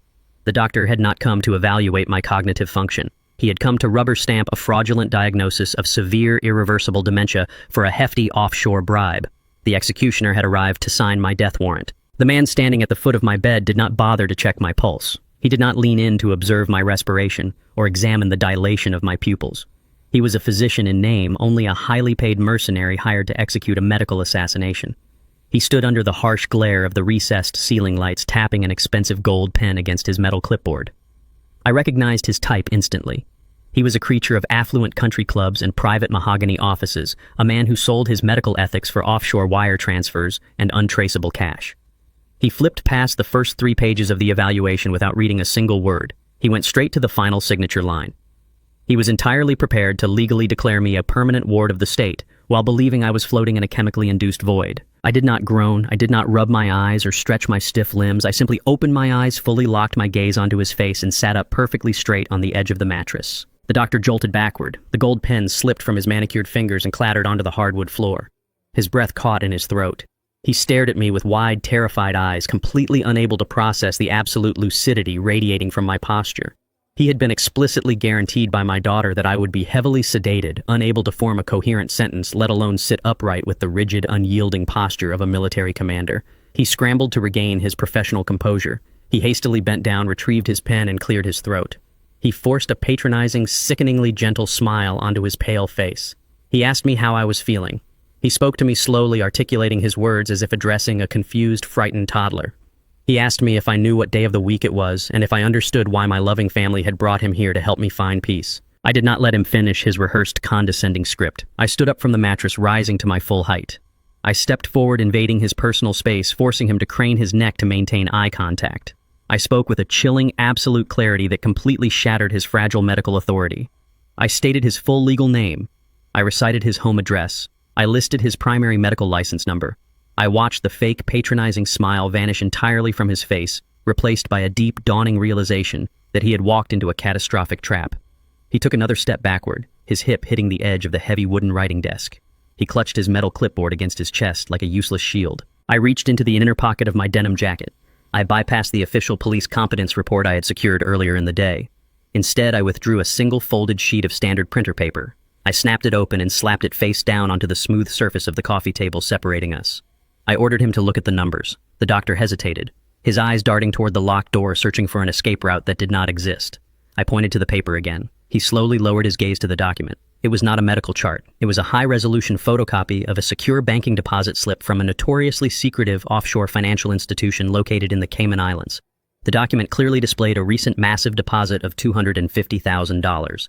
The routing number originated directly from one of Gavin's bleeding corporate shell accounts. The receiving account was registered to a discreet holding company bearing the doctor's exact initials. The doctor's face turned the color of wet ash. He began to stammer desperately, attempting to formulate a plausible denial. He claimed the document was a fabrication. I leaned over the coffee table and silenced him with a single sharp command. I explained to him exactly who he was dealing with. Long before Gavin was playing with venture capital and digital spreadsheets, I spent decades operating in the brutal, unforgiving shipping yards of Chicago. I fought against hardened, ruthless union bosses who stole entire 50-foot shipping containers in the dead of winter. I spent years tracking millions of dollars of stolen freight through a labyrinth of forged paper manifests, dummy corporations, and corrupted cargo manifests. I learned how to hunt invisible money in the dark alongside men like Gallagher. I told the trembling physician that tracing a clumsy, panicked digital wire transfer made by a desperate, indebted venture capitalist was child's play. Gavin was an amateur playing a dangerous game, and he had foolishly implicated a licensed medical professional in a massive federal financial conspiracy. I outlined his immediate future with ruthless mechanical precision. I informed him that my attorney was currently sitting in a black sedan parked 3 blocks away from the estate gates. I stated that if I did not walk out of this room with a completely clean bill of health, that exact offshore deposit slip would be simultaneously faxed to the State Medical Licensing Board, the regional director of the Federal Bureau of Investigation, and the Criminal Investigation Division of the Internal Revenue Service. I promised him that the federal auditors would freeze every asset he owned by nightfall. They would strip him of his medical license permanently. They would seize his private practice, his luxury vehicles, and his pristine suburban home. He would spend the next 15 years of his life in a federal penitentiary for accepting a $250,000 bribe to commit severe medical fraud and elder abuse. The doctor stared at the offshore deposit slip. His hands shook so violently that the metal clipboard rattled against his expensive suit buttons. He looked at me, realizing I held the absolute power to annihilate his entire existence. He possessed absolutely no loyalty to Gavin. Men who sell their signatures for cash have no allegiance to anything but their own survival. The doctor did not attempt to argue. He did not try to negotiate a middle ground. He placed the heavy metal clipboard onto the coffee table. He ripped the pre-filled fraudulent diagnosis of dementia from the binding and crumpled it into a tight ball, shoving it deep into his suit pocket. He pulled a pristine blank evaluation form from the back of the stack. He uncapped his gold pen. His hand was trembling so severely he had to brace his wrist against the wood to write. He filled out the evaluation in frantic, rushed strokes. He documented that I was perfectly lucid, exceptionally oriented, and completely capable of managing my own physical and financial affairs. He checked every single box indicating supreme cognitive health. He signed his name at the bottom of the page, validating the document with his official medical seal. He pushed the clipboard across the table toward me. He did not say a word. He looked like a man who had just narrowly escaped a burning building. I picked up the clipboard, removed the clean evaluation, and folded it neatly into my jacket pocket alongside the police report. I had accumulated an impenetrable fortress of legal documentation. I nodded toward the heavy oak door. I told the doctor he was dismissed. He did not hesitate. He spun around, grabbed the door handle, threw the deadbolt back, and practically ran out of the guest suite. He sprinted down the long, carpeted hallway, entirely abandoning any pretense of professional dignity. He just wanted to get out of the mansion before the federal authorities materialized. I stood in the doorway of the guest suite and watched him flee. I heard the sharp clicking sound of Kendra's high heels marching rapidly from the kitchen to intercept him. She met the terrified doctor at the base of the grand sweeping staircase. She demanded to know why he was leaving so quickly. She reached out and grabbed his arm, demanding he hand over the signed incompetency forms so she could file them with the county court immediately. The doctor violently yanked his arm out of her grasp. He shoved his copy of the clean, perfect health evaluation directly into her chest. He told her the deal was completely off and that she was on her own. He pushed past her, sprinting out the front doors and abandoning his vehicle in the driveway as he ran toward the main road. Kendra stood frozen at the base of the staircase. She looked down at the official medical document in her hands. She read the clean bill of health. She read the absolute confirmation of my permanent legal autonomy. The color completely drained from her flawless face. The realization hit her with the concussive force of a freight train. She understood instantly that the tea had not worked. She understood that I was not sedated. She understood that I had been completely awake, perfectly lucid, and waiting for them the entire time. Her meticulously constructed trap had shattered into a million useless pieces. The shock vanished, instantly replaced by a feral, unhinged fury. Kendra crumpled the medical evaluation in her fist. She looked down the hallway, locking eyes with me as I stood calmly in the doorway of the guest suite. She did not retreat. She did not attempt to apologize. She turned her head and screamed for Gavin at the top of her lungs. She pulled a heavy radio transmitter from the entryway console. She screamed orders directly to the private security team patrolling the perimeter of the estate. She commanded them to immediately seal the massive wrought iron front gates. She ordered Gavin's armed guards to barricade the exterior doors of the mansion. The electronic locks on the front entrance engaged with a heavy, simultaneous thud. The steel shutters on the primary windows slammed shut, plunging the main foyer into shadows. Kendra was not going to let me walk out of the house with my legal autonomy. The deception was over. The physical siege had begun. The echo of the electronic deadbolt slamming shut resonated through the hardwood floors of the massive estate. The physical siege was a stark, undeniable reality. I stood in the center of the guest suite, listening to the heavy synchronized thud of steel shutters dropping over the ground floor windows. The natural daylight vanished, entirely replaced by the harsh artificial glare of the recessed ceiling fixtures. Kendra had completely abandoned her carefully crafted media narrative. The statewide silver alert was entirely useless to them now. The fraudulent medical evaluation was gone, carried out the front door by a terrified, compromised physician. They had exhausted their subtle legal maneuvers and their chemical weapons. They were left with nothing but raw, desperate extortion. I did not move toward the locked door. I did not attempt to force the heavy brass handle or shout for assistance. I simply stood in the center of the room and waited for the inevitable escalation. The sound of aggressive heavy boots marching down the corridor announced their arrival. The lock clicked sharply and the heavy oak door was shoved open with violent force. Gavin stepped into the room. He was no longer playing the part of the polished, concerned son-in-law. His designer tie was torn loose, hanging haphazardly around his neck, and his expensive dress shirt was wrinkled and stained with nervous sweat. His face was a mask of feral panic and unrestrained aggression. He was flanked by two massive private security contractors. They wore unmarked black tactical gear and carried heavy steel batons on their reinforced utility belts. They stepped into the suite and crossed their thick arms, completely blocking the only exit. They were not there to ensure my safety or escort me to a hospital. They were hired muscle paid in untraceable cash to enforce Gavin's ultimate desperation. Gavin marched directly toward me, closing the physical distance until I could smell the stale coffee and sheer undeniable terror radiating from his skin. He slammed a thick stack of legal documents onto the smooth surface of the writing desk.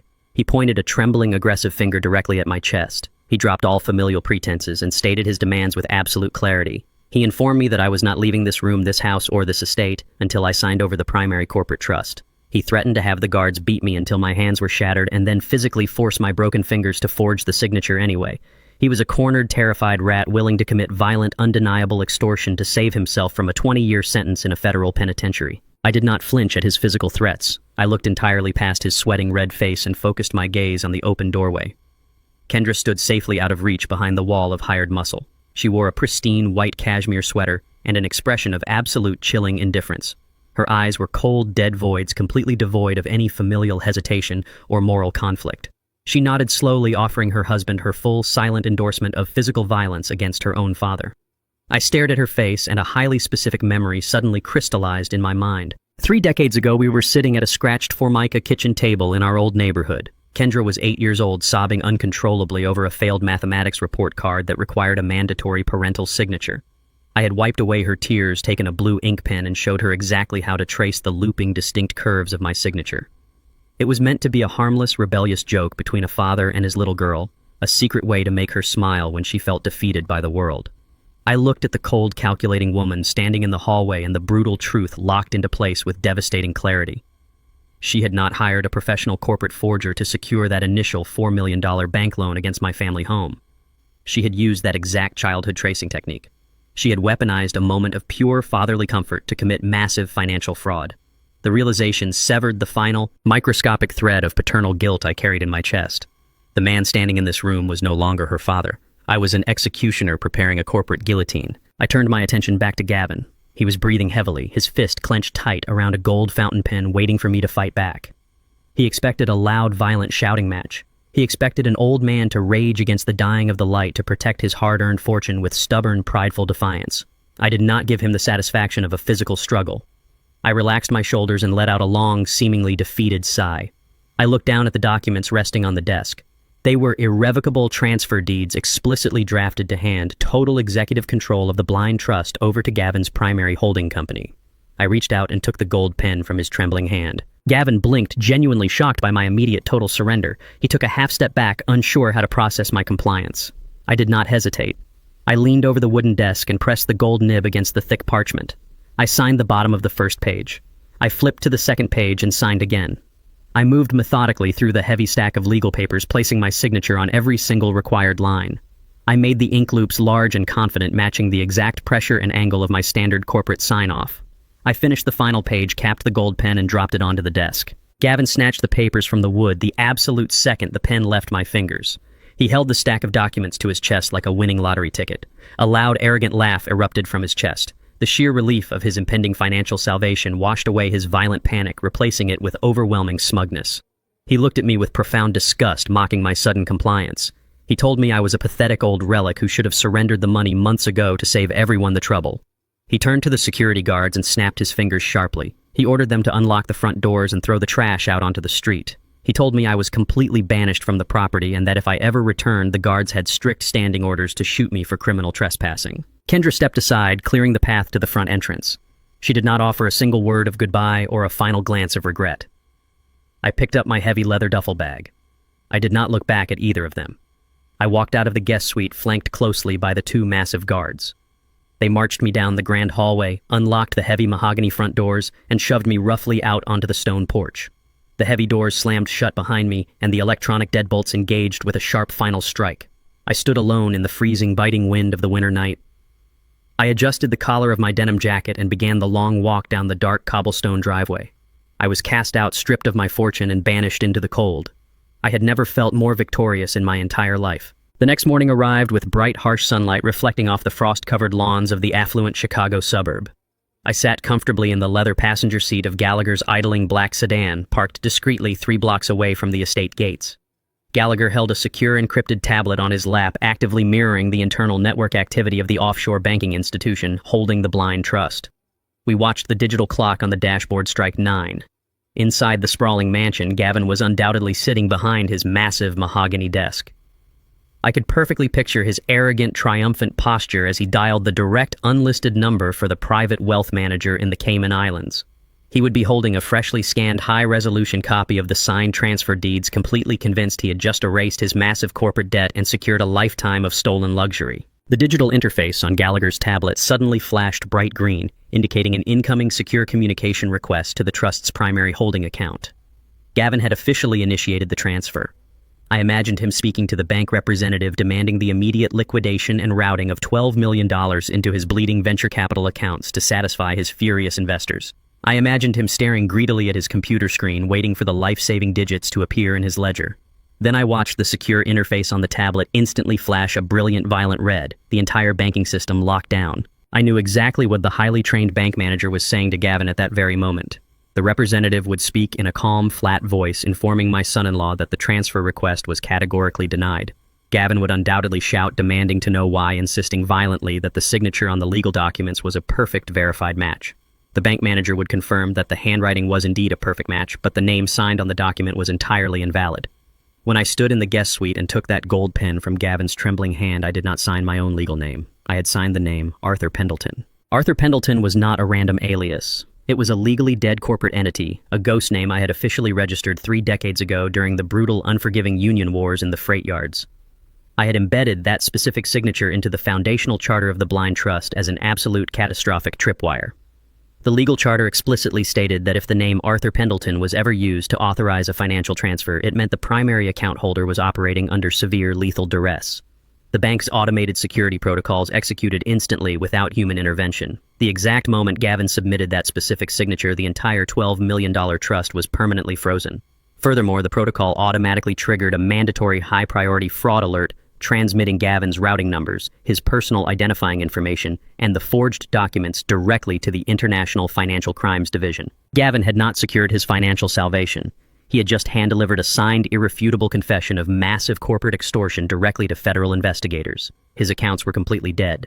His investors would tear him apart by nightfall, and the federal authorities would be waiting to collect the remains. I looked at Gallagher in the front seat of the sedan. I told him to put the car in drive. We had a hostile corporate takeover to finalize. The black sedan pulled smoothly away from the curb, leaving the manicured lawns and towering iron gates of the suburban fortress far behind us. I watched the sprawling houses blur into a continuous line of affluent camouflage through the tinted passenger window. Gallagher kept his eyes locked on the encrypted tablet resting on his lap. The digital interface remained bathed in a stark glowing red light. The trap I had laid inside the foundation of the blind trust had snapped shut with bone-crushing finality. The $12 million were permanently locked behind a federal firewall. Gavin had unwittingly handed a signed confession of extreme corporate extortion directly to international financial regulators.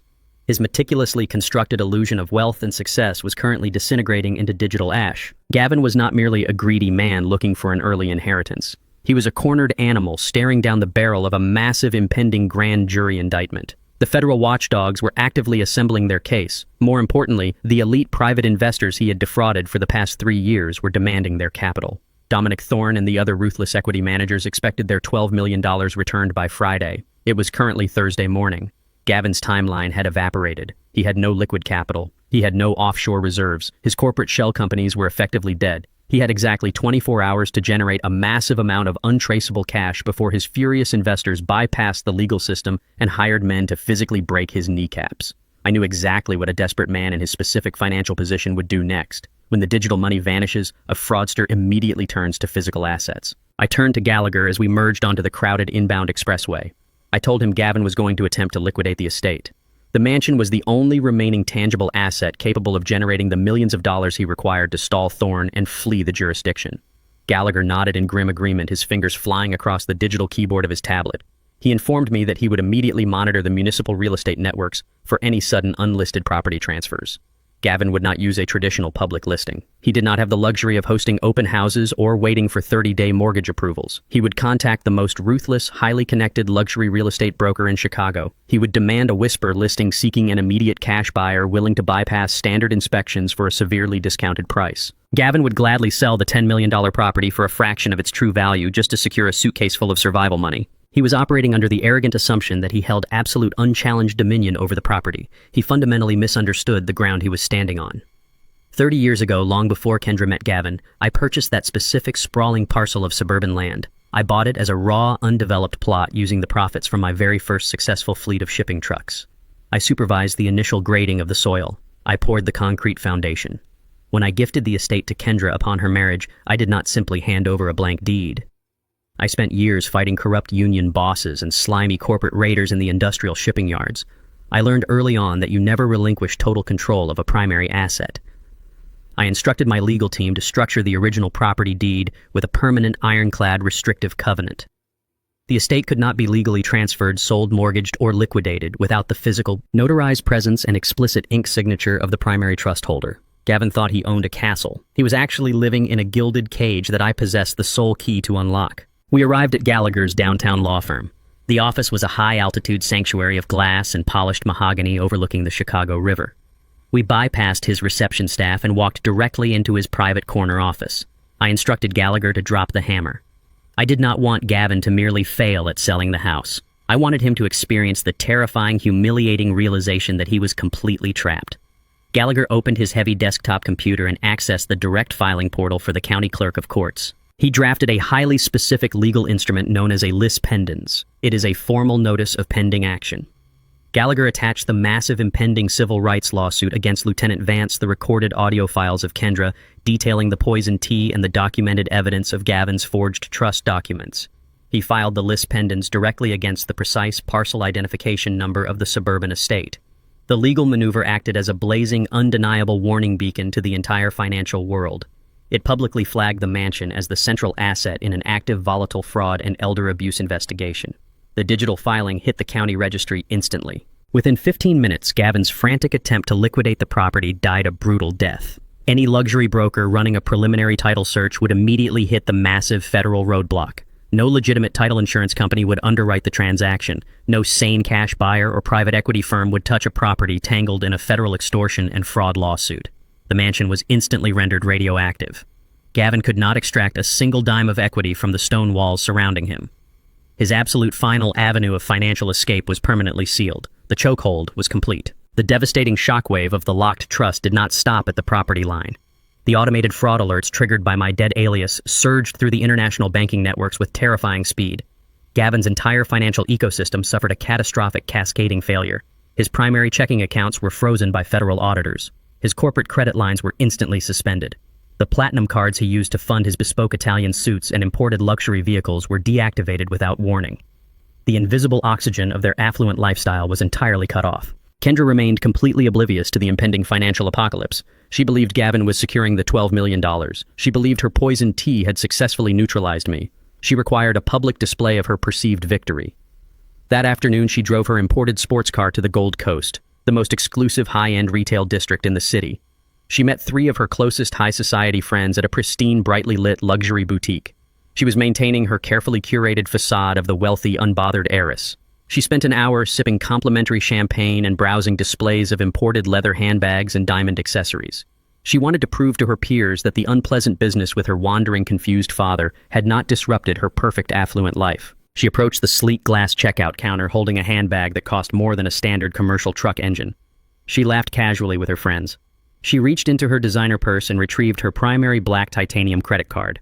She handed the heavy metal card to the impeccably dressed sales associate with a dismissive, arrogant flick of her wrist. The associate swiped the card through the polished terminal. The machine emitted a harsh, flat beep. The screen flashed a bright red decline notification. The associate offered a polite, apologetic smile and asked if Kendra had a secondary method of payment. Kendra's confident smile faltered slightly. A tiny fraction of annoyance bled through her pristine mask. She assured her friends it was merely a bank security glitch. She dug into her purse and retrieved a second platinum card, one tied directly to Gavin's primary corporate expense account. The associate swiped the second card. The machine beeped harshly again. The screen flashed a secondary code indicating the account was not just declined, but completely frozen for suspected fraudulent activity. The associate's polite smile vanished. She placed the cards on the glass counter and stepped back, looking at Kendra with sudden, undisguised judgment. The heavy silence in the boutique amplified the crushing social humiliation. Kendra's high society friends stopped laughing. They exchanged quiet, uncomfortable glances, slowly backing away from the counter. Kendra stood frozen under the bright retail lights. The carefully constructed illusion of her limitless wealth shattered into jagged pieces in front of the very people she desperately wanted to impress. The social embarrassment was absolute and devastating. The destruction of her public image broke her composure completely. She snatched the useless plastic cards from the glass counter and practically ran out of the boutique. She fled down the crowded sidewalk, abandoning her friends without a single word of explanation. She reached her luxury sports car and slammed the heavy door shut, locking herself inside the leather interior. The crushing reality of the situation finally breached her sociopathic armor. She realized the money was gone. She realized the trap had failed. She realized she was staring down the barrel of total, inescapable ruin. My burner phone vibrated sharply on Gallagher's mahogany conference table. The screen illuminated, displaying an incoming call from an unlisted number. I knew exactly who it was. I picked up the device and pressed the green icon to accept the connection. I held the phone to my ear and listened to the sound of frantic, uncontrolled sobbing. Kendra's voice echoed through the speaker, stripped entirely of its arrogance and commanding edge. She was hyperventilating, playing the role of the terrified, helpless victim to perfection. She cried my name, begging for my protection. She claimed she had absolutely no idea what Gavin was planning. She swore blindly that he had forced her to participate in the plot, that he had threatened her, and that she was a hostage in her own home. She was lying, desperately trying to salvage her survival by betraying her husband. I sat back in the leather chair and listened to her desperate pleas, my mind completely devoid of mercy. I let Kendra hyperventilate through the speaker of my encrypted burner phone for 2 full minutes. I listened to the frantic cadence of her breathing, analyzing the exact pitch of her manufactured panic.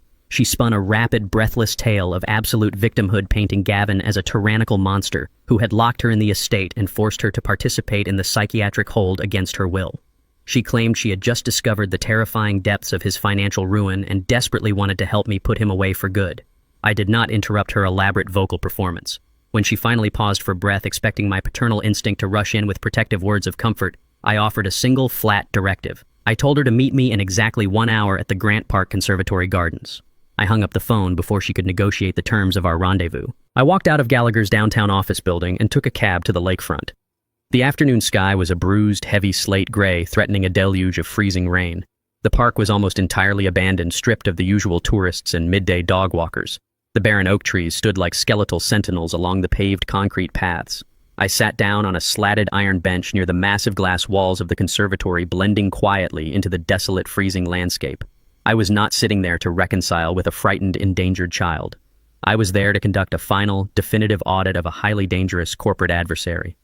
I needed to know beyond any shadow of a doubt if Kendra possessed even a microscopic fraction of genuine remorse, or if she was simply executing a strategic pivot to secure her own survival at Gavin's expense. She arrived exactly on time. Kendra walked hurriedly down the paved path, clutching her heavy tan trench coat tightly around her shoulders. She had intentionally downgraded her visual presentation. The flawless high society grooming she displayed at the luxury boutique was entirely gone. Her hair was pulled back in a messy, careless knot, and her face was scrubbed completely free of cosmetics, deliberately accentuating the dark, exhausted shadows beneath her eyes. It was a masterful, highly calculated presentation of a broken, terrified wife fleeing a dangerous husband. She sat down on the far edge of the cold iron bench, maintaining a cautious, fearful physical distance. She looked around the empty park with wide, paranoid eyes before turning her gaze to me. She did not apologize for locking me in the guest suite. She did not express a single word of remorse for attempting to chemically sedate me with a lethal dose of tranquilizers. She immediately launched into her rehearsed defense strategy. She whispered that Gavin had threatened her physical safety. She claimed he intercepted all her private communications and manipulated the estate security staff to keep her completely isolated. She played the helpless prisoner perfectly, using every psychological trigger she had learned over 30 years to bypass my defenses. Then she reached into her oversized leather purse and withdrew a thick, cream-colored expanding folder. She pushed it across the iron slats of the bench toward me. She told me it was Gavin's private shadow financial ledger.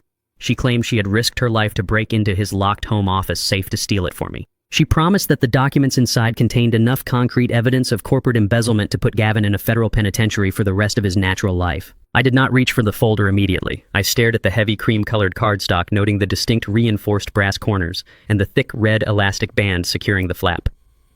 A sudden vivid memory flared in my mind, perfectly illuminating the present moment.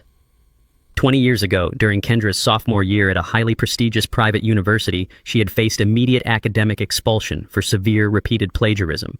She had hidden the failing grades and the official disciplinary notices from me for an entire semester.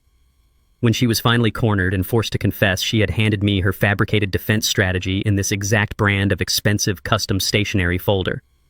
She had blamed a jealous professor, a corrupt academic board, and a stolen laptop. She had expertly shifted the blame to external villains, presenting herself as the tragic victim of a flawed system. She had not changed her fundamental nature in 2 decades. She had merely upgraded the scale of her lies from academic fraud to federal extortion. She only adapted her tactics when her back was pressed against a solid brick wall. I pulled the red elastic band away and opened the heavy flap. I retrieved my reading glasses from my jacket pocket and began to review the physical documents. Kendra sat perfectly still, holding her breath, waiting for my emotional reaction. I scanned the printed spreadsheets, the copied bank statements, and the internal corporate emails. The documents were undeniably authentic. They detailed a series of illegal wire transfers, offshore tax evasion strategies, and fraudulent vendor invoices. They painted a clear, damning picture of a man desperately shuffling stolen money to cover massive operational losses. However, my eyes were trained by decades of corporate warfare to spot the negative space in a financial ledger. I was not looking for the crimes she presented. I was actively hunting for the crimes she carefully omitted. I cross-referenced the dates and the transaction amounts in my head. The discrepancy was glaringly obvious. The documents Kendra provided exclusively implicated Gavin in minor corporate tax evasion and mid-level investor fraud. The folder conveniently contained absolutely no record of the $4 million fraudulent loan secured against my family estate. There was zero documentation regarding the forged power of attorney or the coordinated attempt to liquidate my primary blind trust. The strategic brilliance of her maneuver was terrifying in its sheer sociopathy. By handing me this specific sanitized ledger, she was willingly sacrificing her husband to the federal authorities for his lesser financial crimes. She was throwing Gavin to the wolves to completely distract me while simultaneously burying the evidence of the primary theft. She intended to use the chaos of Gavin's impending arrest to quietly sever her legal ties to his venture capital firm, consolidate the $4 million stolen from my estate into her private, unlisted accounts, and walk away from the wreckage as the wealthy, innocent victim. She was not asking for my protection. She was attempting to use me as the executioner to finalize her own hostile corporate takeover. The cold truth settled heavily in my chest, extinguishing any lingering trace of familial obligation. My daughter was completely irredeemable. She was a master architect of her own deception, utterly devoid of empathy or ethical boundaries. She stared at me from the edge of the bench, her eyes wide with manufactured terror, waiting for my paternal validation. I did not confront her with the glaring omissions in the folder. I did not scream or demand the truth about the forged estate loan. Exposing my knowledge would only trigger another, more sophisticated layer of her deception. I needed her to believe her Trojan horse had penetrated my defenses perfectly. I closed the cream-colored folder and secured the red elastic band. I lowered my reading glasses and looked her directly in the eyes. I softened the rigid lines of my face, projecting the weary, relieved expression of an old man who had finally found an ally in a bitter war. I reached across the cold iron slats and patted her gloved hand. I thanked her for her immense bravery. I told her I possessed enough power and resources to fix everything. I promised her she would never have to fear Gavin again. The sheer, unadulterated relief that washed over her face was authentic. She genuinely believed she had outmaneuvered me. She believed her stolen $4 million was completely secure. I stood up from the bench, tucking the folder securely under my arm. I instructed her to return to the estate, maintain her terrified facade, and wait for my lawyers to initiate the final strike against her husband. She nodded eagerly, pulling the trench coat tightly around her shoulders as she walked quickly back toward the city streets. I stood alone in the freezing park, watching her disappear into the gray afternoon. I had just given my daughter the rope she needed to hang herself, and I felt absolutely nothing but the freezing wind against my face. I walked out of the conservatory gardens and hailed a passing cab. I directed the driver toward the financial district. My burner phone vibrated sharply in my jacket pocket before I had even settled into the worn leather seat. It was Gallagher. I answered the call, instructing him to bypass any pleasantries. The corporate attorney's voice crackled through the speaker with urgent electric tension. Gallagher had spent the afternoon actively monitoring Gavin's digital footprint and intercepting his professional communications. Gavin had reached his absolute breaking point. The frozen blind trust had completely severed his financial lifelines. The legal notice filed against the suburban estate had trapped him physically. His elite private investors were swarming, demanding the immediate return of their $12 million by tomorrow morning. Gavin was facing total, inescapable annihilation. Gallagher informed me that desperate men do not retreat into the shadows. They stage spectacular, desperate illusions.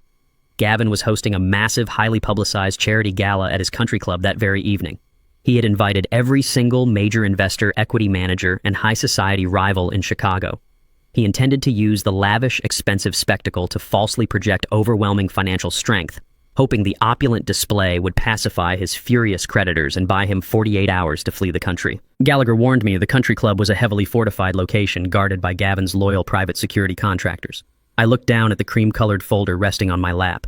I told Gallagher to draft the final federal destruction orders. We were not going to wait for the authorities to dismantle Gavin in a quiet courtroom. We were going to walk directly into the center of his opulent gala and execute him in front of his entire empire. The cab dropped me off at the bottom of the long, winding driveway. I walked the remaining half-mile up the gentle, tree-lined incline, listening to the steady crunch of gravel beneath my heavy steel-toed boots. The estate was completely transformed. Gavin had pulled out every conceivable stop for his final desperate illusion. Massive temporary floodlights bathed the manicured lawns in a harsh theatrical glow, banishing the dark winter shadows. A fleet of imported luxury vehicles lined the perimeter of the circular driveway, guarded by valets in crisp white shirts and black bow ties. The faint rhythmic thumping of a live string quartet drifted through the freezing night air, attempting to project an atmosphere of serene, unshakable wealth. Through the towering floor-to-ceiling windows of the main dining hall, I could see the city's financial elite swirling in a sea of tailored tuxedos and sequined evening gowns. They were drinking expensive vintage champagne purchased entirely with stolen leveraged money. They were celebrating a corporate empire built completely on a foundation of forgery and deceit. I did not stop to check my reflection in the polished glass of the front doors. I was not wearing a rented silk tuxedo. I was not wearing a tailored suit or a pair of freshly shined Italian leather dress shoes. I wore a faded, heavy canvas work shirt and a grease-stained denim jacket.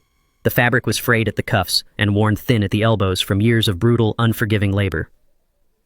These were the exact same clothes I wore 30 years ago when I first broke ground on this property. I remembered the blistering heat of that July afternoon with perfect visceral clarity. I remembered the agonizing burn in my shoulders as I wrestled with heavy iron rebar grids and guided the thick gray sludge of wet concrete into the wooden foundation frames. I poured the very floor these corporate parasites were currently dancing on. I bled into the soil to build an impenetrable fortress for my family. I absolutely refused to dress up for thieves standing on my own property. My ragged attire was not a careless insult to the wealthy guests. It was a calculated statement of undisputed ownership. Two of Gavin's private security contractors stood watch at the massive oak entrance doors. They wore discreet earpieces and tailored black suits, trying to blend in with the high society crowd while maintaining a strict defensive perimeter. They stepped forward instantly as I approached, their hands hovering dangerously near their belts. They were entirely accustomed to turning away uninvited press-aggressive creditors or confused wanderers. They were completely unprepared for the absolute unyielding authority radiating from my posture. I did not break my stride. I locked eyes with the larger guard and continued walking directly toward the heavy wooden panels. I belonged here. They were the temporary trespassers. The guard hesitated for a fraction of a second, his brain failing to reconcile my ragged working-class appearance with my commanding, unstoppable momentum. That split second of indecision was all I needed. I pushed aggressively past their outstretched arms, grabbed the polished brass handles, and shoved the heavy double doors open. The grand ballroom was a sickening spectacle of desperate opulence. Towering crystal chandeliers cast fractured, blinding light over massive ice sculptures and long silver trays of imported caviar. Gavin was standing near the center of the room holding a crystal flute of champagne. He was surrounded by a tight circle of ruthless venture capitalists and highly skeptical equity managers. He was gesturing wildly, flashing his gleaming manufactured smile, aggressively selling them the lie of his impending global expansion. He was fighting for his life with every word he spoke. My heavy boots hit the polished marble floor of the grand foyer with a loud rhythmic thud. The sound cut through the delicate classical music like a hammer striking an anvil. The closest guests turned their heads to investigate the disturbance. Their polite, cultured smiles vanished, replaced instantly by expressions of profound confusion and aristocratic disgust. The silence spread through the massive room with the terrifying speed of a contagious virus. The string quartet faltered and stopped playing one by one until the final cellist slowly lowered his bow. The ambient buzzing hum of wealthy conversation died entirely. Hundreds of eyes locked onto the old man in faded denim standing motionless in the center of their exclusive sanctuary. Kendra spotted me from across the room. She was wearing a stunning floor-length emerald gown, holding court with a group of influential, deeply connected socialites. The blood drained completely from her face, leaving her pale and visibly trembling. She excused herself from her circle of friends with a jerky, uncoordinated movement. She practically ran across the marble floor, her high heels clicking frantically against the stone. She intercepted me before I could take another step toward the center of the ballroom. She grabbed my arm with bruising force, her manicured nails digging painfully deep into the thick canvas of my work jacket. She leaned in close, bringing her face mere inches from mine. Her breath smelled of blind panic and expensive alcohol. She hissed at me through gritted teeth, her voice a venomous, terrified whisper. She demanded to know what I was doing here. She ordered me to leave the property immediately before I ruined everything she had left. She told me I was deeply embarrassing her in front of the most important, powerful people in the entire city. She tugged aggressively at my sleeve, desperately trying to physically drag me back toward the shadows of the foyer. I did not move a single inch. I looked down at her hand clutching my arm, noting the white-knuckle desperation in her grip. I looked back up into her wide, panicked eyes. I remained perfectly silent, letting the crushing, immovable weight of my presence suffocate her frantic demands. Gavin realized the quiet, desperate interception had failed. The whispers among his investors were growing louder and increasingly hostile. Dominic Thorne, the ruthless equity manager who held Gavin's largest debt, was staring directly at me with a calculating, highly dangerous expression. Gavin knew his entire illusion was fracturing into a million pieces. He had to regain control of the public narrative instantly or face complete financial slaughter. He plastered a wide, sorrowful smile across his sweating face and stepped out of his circle of investors. He walked toward me with his arms open wide, projecting the flawless image of a deeply concerned, loving son-in-law. He stopped a few feet away and turned to face his wealthy guests.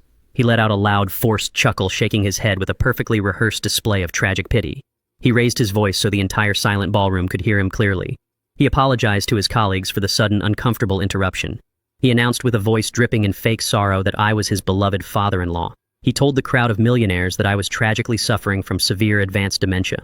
He claimed I often wandered away from my specialized care facility confused and disoriented, searching the streets for a past that no longer existed. A collective sigh of sympathetic understanding washed over the elite crowd. The dangerous tension in the room began to dissipate. Gavin had provided them with a comfortable, polite excuse to ignore the ragged intruder. Gavin dropped the compassionate facade the absolute second he turned his back to the crowd. He looked at me with eyes full of pure homicidal rage. He raised his left hand and snapped his fingers sharply. The two massive security guards from the front entrance jogged into the ballroom. They approached me with their heavy steel batons drawn and resting aggressively against their thighs. Gavin ordered them to physically remove the confused old man from the premises and lock me in a secure holding room until medical transport could be arranged. He wanted me dragged out in front of his investors to prove his absolute control and dominance. The guards stepped forward, reaching out with their thick hands to grab my shoulders. I did not step back. I did not raise my fist to fight them. I simply raised my right hand high into the air. I kept my fingers flat and my arm perfectly straight. I held the silent gesture for exactly 2 seconds. Then I pointed directly toward the towering main entrance of the grand ballroom. Gavin paused, his triumphant, arrogant smirk faltering as he followed the direction of my pointed finger. The heavy oak doors at the end of the foyer swung open with absolute coordinated precision. They did not open for late-arriving guests or more caterers carrying silver trays. 5 individuals stepped over the threshold and into the bright light of the grand estate. They wore dark, nondescript suits and functional tactical footwear. The lead agent reached into his breast pocket and withdrew a thick leather credential wallet. He held it up high, displaying the gleaming gold shield of the Federal Bureau of Investigation. The 4 agents flanking him fanned out rapidly, their hands resting firmly on the heavy black holsters secured to their belts. The illusion was officially over. The reckoning had arrived. The 5 federal agents stood like statues of dark stone against the glittering, excessive backdrop of the grand ballroom. The profound silence they brought with them was heavy and suffocating, instantly crushing the last remnants of polite, wealthy conversation. Gavin stared at the gleaming gold shield held high by the lead agent. The color drained completely from his face, leaving his skin a sickly, translucent white beneath the harsh glare of the crystal chandeliers. But a sociopath cornered in front of his elite peers does not surrender quietly or with dignity. He relies entirely on the only weapon he has ever successfully deployed, arrogant, overwhelming bluster. Gavin forced a sharp, incredulous laugh that echoed awkwardly through the cavernous room. He smoothed the lapels of his tailored tuxedo and stepped directly into the path of the federal authorities. He raised his chin, projecting the absolute, untouchable authority of a man accustomed to buying his way out of minor inconveniences. He demanded to know the meaning of this theatrical, completely unwarranted intrusion. He threatened the lead agent with immediate termination and severe civil litigation. He boasted loudly about playing golf with the regional director of the Bureau, promising that a swarm of high-priced corporate defense attorneys would dismantle their entire careers by sunrise. He commanded them to leave his private charity gala immediately before he had them arrested for trespassing. The lead agent did not lower his gold shield. He did not flinch at the aggressive threats. He merely looked at Gavin with the bored, clinical detachment of a man observing a trapped specimen inside a glass jar. Behind Gavin, the vast sea of wealthy investors began to physically shift. The initial stunned shock was rapidly mutating into genuine volatile panic. Dominic Thorne, the ruthless equity manager holding Gavin's largest outstanding debt, pushed his way aggressively to the front of the bewildered crowd. He demanded answers. He wanted to know exactly why federal agents were standing in the foyer of the man who had promised to return $12 million in 24 hours. The fragile, meticulously painted illusion of Gavin's financial stability was fracturing visibly in front of the entire city's elite. I did not wait for the FBI to explain their presence or read the charges. I walked methodically past Gavin, completely ignoring his frantic, sweating face and his desperate posturing. I moved slowly through the parted crowd of millionaires. They shrank back from my faded denim jacket and heavy steel-toed boots, as if I carried a highly contagious, deadly disease. They did not understand what they were looking at. I approached the small, elevated stage positioned at the far end of the ballroom. The paralyzed string quartet sat frozen in their chairs behind a polished mahogany podium, their expensive instruments resting silently on their laps. I stepped up onto the stage and wrapped my right hand around the heavy metal microphone. I pulled it firmly from its stand. A sharp, piercing screech of audio feedback ripped through the room. The agonizing sound forced several guests to physically cover their ears. It demanded absolute, undivided attention. The entire ballroom turned to face me. Kendra rushed forward from the edge of the crowd, her emerald gown catching the light. She stopped at the base of the wooden steps, her eyes wide with terror. She hissed at me, her voice a desperate, venomous whisper, demanding that I leave before I ruined everything. I looked down at her, seeing the exact same terrified manipulation she had attempted in the park. I did not acknowledge her. I looked out over the sea of sequined evening gowns and expensive tuxedos. I saw men and women who measured human worth entirely by offshore bank balances, imported sports cars, and fabricated social status. I brought the microphone to my lips and spoke with a chilling, echoing clarity that left absolutely no room for interruption or debate. I commanded the room to look very closely at the man standing sweating in the center of the marble floor. I told them to examine Gavin's immaculate suit, his expensive watch, and his perfect manufactured smile. I delivered my absolute truth, stripping away his entire identity in 3 precise sentences. Real wealth is built on rusted steel, poured concrete, and decades of agonizing physical sweat in the freezing Chicago winters. A man who attempts to build an empire on digital mirages, empty promises, and forged signatures is nothing but a parasite waiting to be crushed. You are looking at a hollow, pathetic shell who owns absolutely nothing. A collective shocked gasp rippled through the wealthy crowd. Gavin's mouth opened, but his voice completely failed him. He was paralyzed by the sudden, total exposure of his darkest reality. I did not give him a chance to recover his breath or formulate a new lie. I utilized the microphone to systematically dismantle the core mechanics of his fraudulent enterprise. I explained to the captivated crowd exactly how Gavin operated his venture capital firm. I detailed the precise methods he used to siphon their initial investments to cover his massive personal debts and fund his lavish, unsustainable lifestyle. I explained the desperate mechanics of his Ponzi scheme, outlining how he frantically sought new capital simply to pay off the mounting interest on the old stolen capital.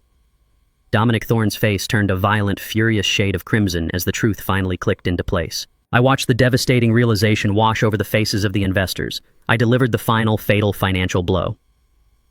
I informed the room that Gavin's primary holding company had recently suffered a catastrophic failure, completely bleeding out its final reserves. I explained that his toxic, unsalvageable debt had been quietly purchased by an anonymous, aggressive creditor over the past 30 days.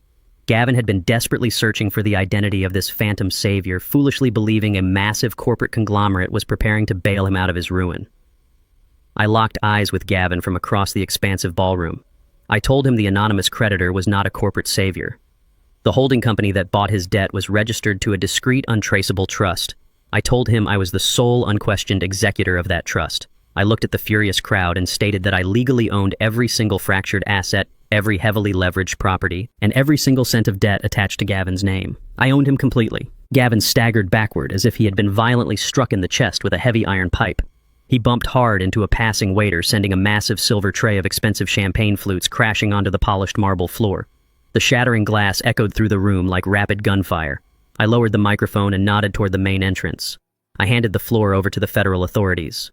The lead FBI agent stepped forward, his voice booming over the rising chaos of the room. He did not address me. He addressed the sweating, trembling man standing amid the broken glass. He announced that he held active federal arrest warrants. He read the charges with cold, mechanical efficiency. He stated Gavin was being officially charged with multiple counts of federal wire fraud, massive corporate embezzlement, and severe felony elder abuse. The mere mention of the word embezzlement acted as a lit match dropped directly into a powder keg.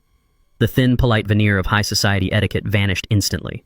Dominic Thorne let out a roar of absolute, unadulterated fury. He lunged forward, grabbing Gavin violently by the lapels of his expensive tuxedo. The other defrauded investors immediately followed suit, swarming the center of the room like a pack of starving wolves.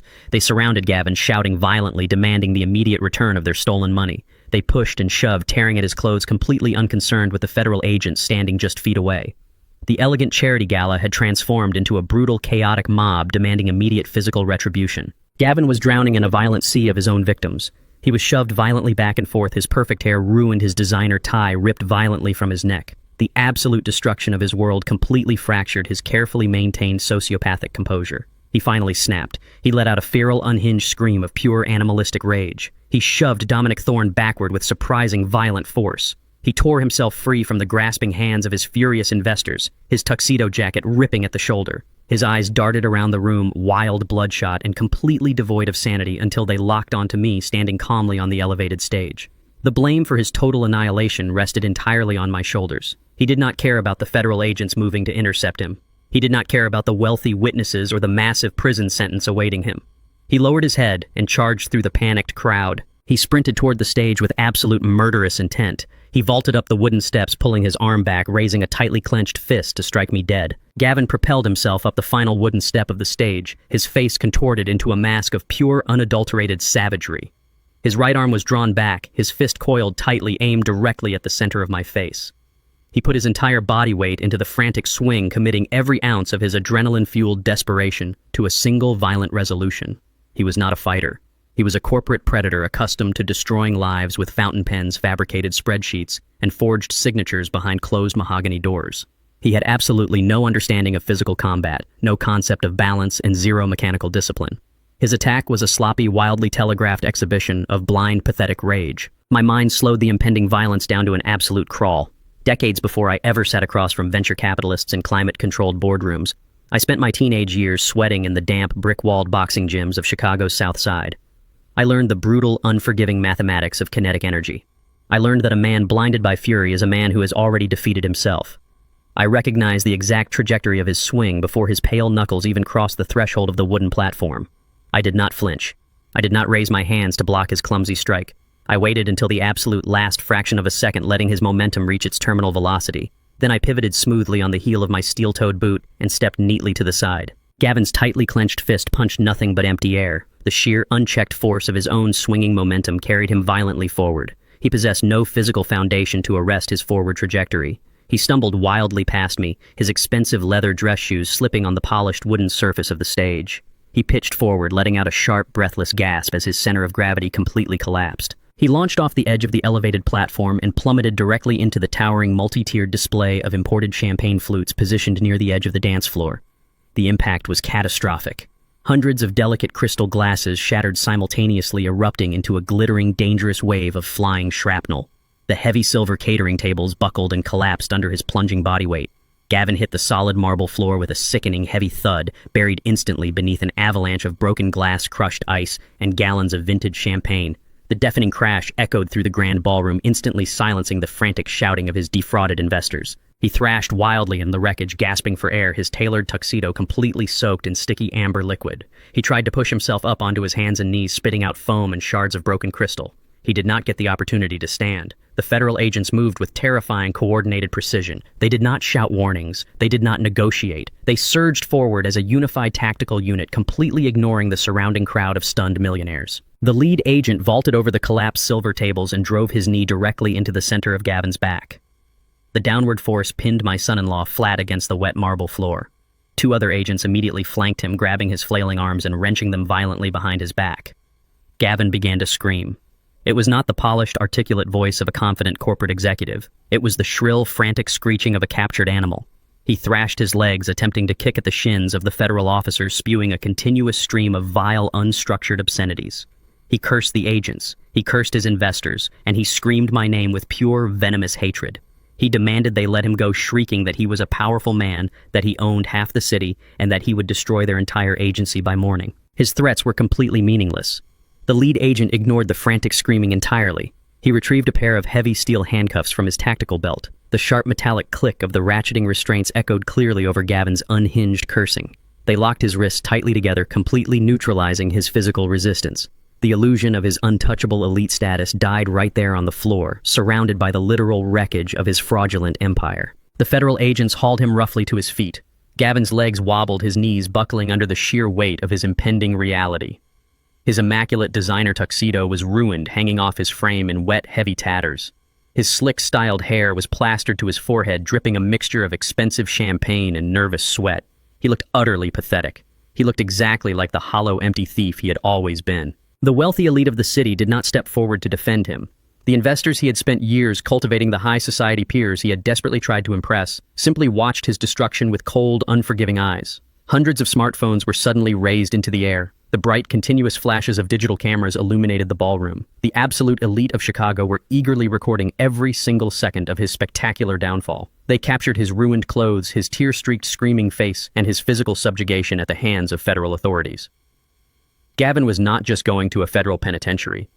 His social and professional execution was being permanently immortalized in high-definition video. He would never walk into a boardroom, a country club, or a luxury restaurant again without his total humiliation playing on a continuous loop in the minds of everyone present. The agents did not grant him a moment to collect his dignity. They gripped him firmly by the shoulders and marched him forward. They dragged him through the center of the grand ballroom, forcing him to walk a brutal gauntlet past the very people he had defrauded. Dominic Thorne stepped directly into the path of the marching agents. He leaned in close to Gavin's sweating, defeated face, offering a chilling, silent glare that promised a secondary layer of absolute hell once the federal government was finished with him. Gavin squeezed his eyes shut, turning his head away, completely broken by the sheer magnitude of his public destruction. I stood on the elevated wooden stage, completely untouched by the violence. My faded denim jacket was entirely free of glass or spilled wine. I watched the heavy oak doors of the grand foyer swing shut as the federal agents finally dragged my son-in-law out into the freezing night.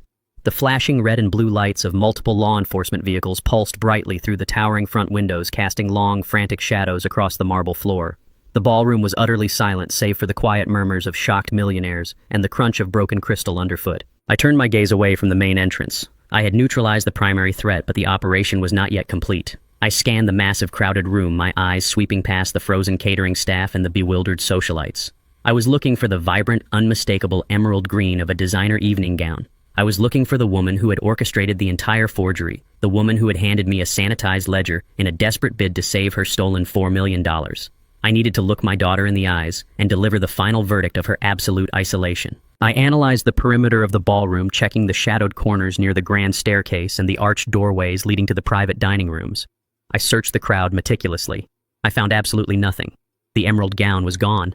The realization settled into my mind with cold, calculated precision. Kendra had not rushed to her husband's side when the federal agents tackled him to the marble floor. She had not screamed in his defense or attempted to intervene with the authorities. The absolute second the gold shield was presented, she recognized that the battle was entirely lost. The moment the steel handcuffs appeared, she calculated her survival odds and executed her escape.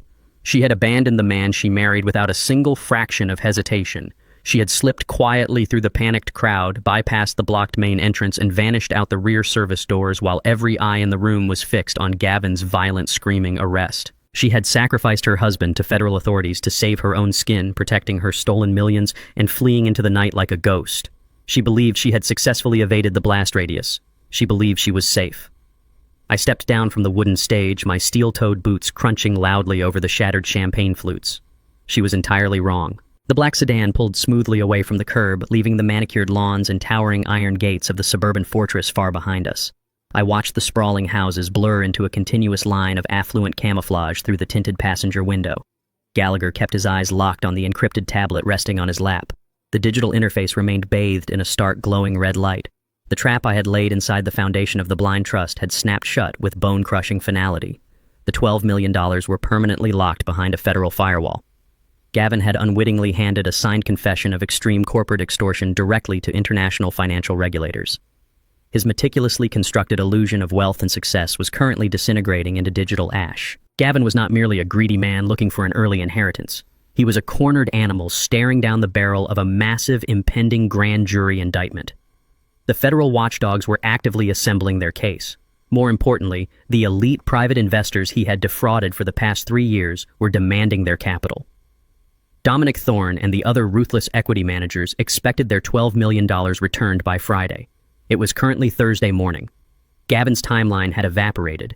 He had no liquid capital. He had no offshore reserves. His corporate shell companies were effectively dead. He had exactly 24 hours to generate a massive amount of untraceable cash before his furious investors bypassed the legal system and hired men to physically break his kneecaps. I knew exactly what a desperate man in his specific financial position would do next. When the digital money vanishes, a fraudster immediately turns to physical assets. I turned to Gallagher as we merged onto the crowded inbound expressway. I told him Gavin was going to attempt to liquidate the estate. The mansion was the only remaining tangible asset capable of generating the millions of dollars he required to stall Thorne and flee the jurisdiction. Gallagher nodded in grim agreement, his fingers flying across the digital keyboard of his tablet. He informed me that he would immediately monitor the municipal real estate networks for any sudden unlisted property transfers. Gavin would not use a traditional public listing. He did not have the luxury of hosting open houses or waiting for 30-day mortgage approvals. He would contact the most ruthless, highly connected luxury real estate broker in Chicago.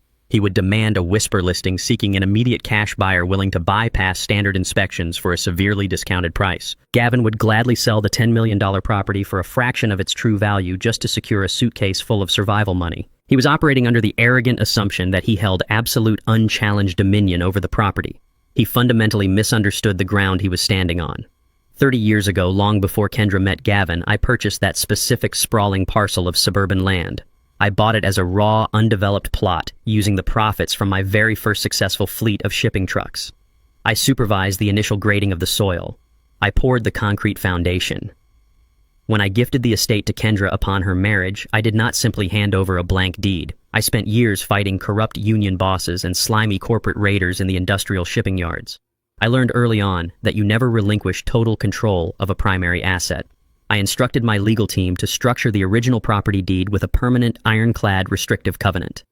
The estate could not be legally transferred, sold, mortgaged, or liquidated without the physical, notarized presence and explicit ink signature of the primary trust holder. Gavin thought he owned a castle. He was actually living in a gilded cage that I possessed the sole key to unlock. We arrived at Gallagher's downtown law firm. The office was a high-altitude sanctuary of glass and polished mahogany overlooking the Chicago River. We bypassed his reception staff and walked directly into his private corner office. I instructed Gallagher to drop the hammer. I did not want Gavin to merely fail at selling the house. I wanted him to experience the terrifying, humiliating realization that he was completely trapped. Gallagher opened his heavy desktop computer and accessed the direct filing portal for the county clerk of courts. He drafted a highly specific legal instrument known as a lis pendens. It is a formal notice of pending action. Gallagher attached the massive impending civil rights lawsuit against Lieutenant Vance, the recorded audio files of Kendra detailing the poisoned tea and the documented evidence of Gavin's forged trust documents. He filed the lis pendens directly against the precise parcel identification number of the suburban estate.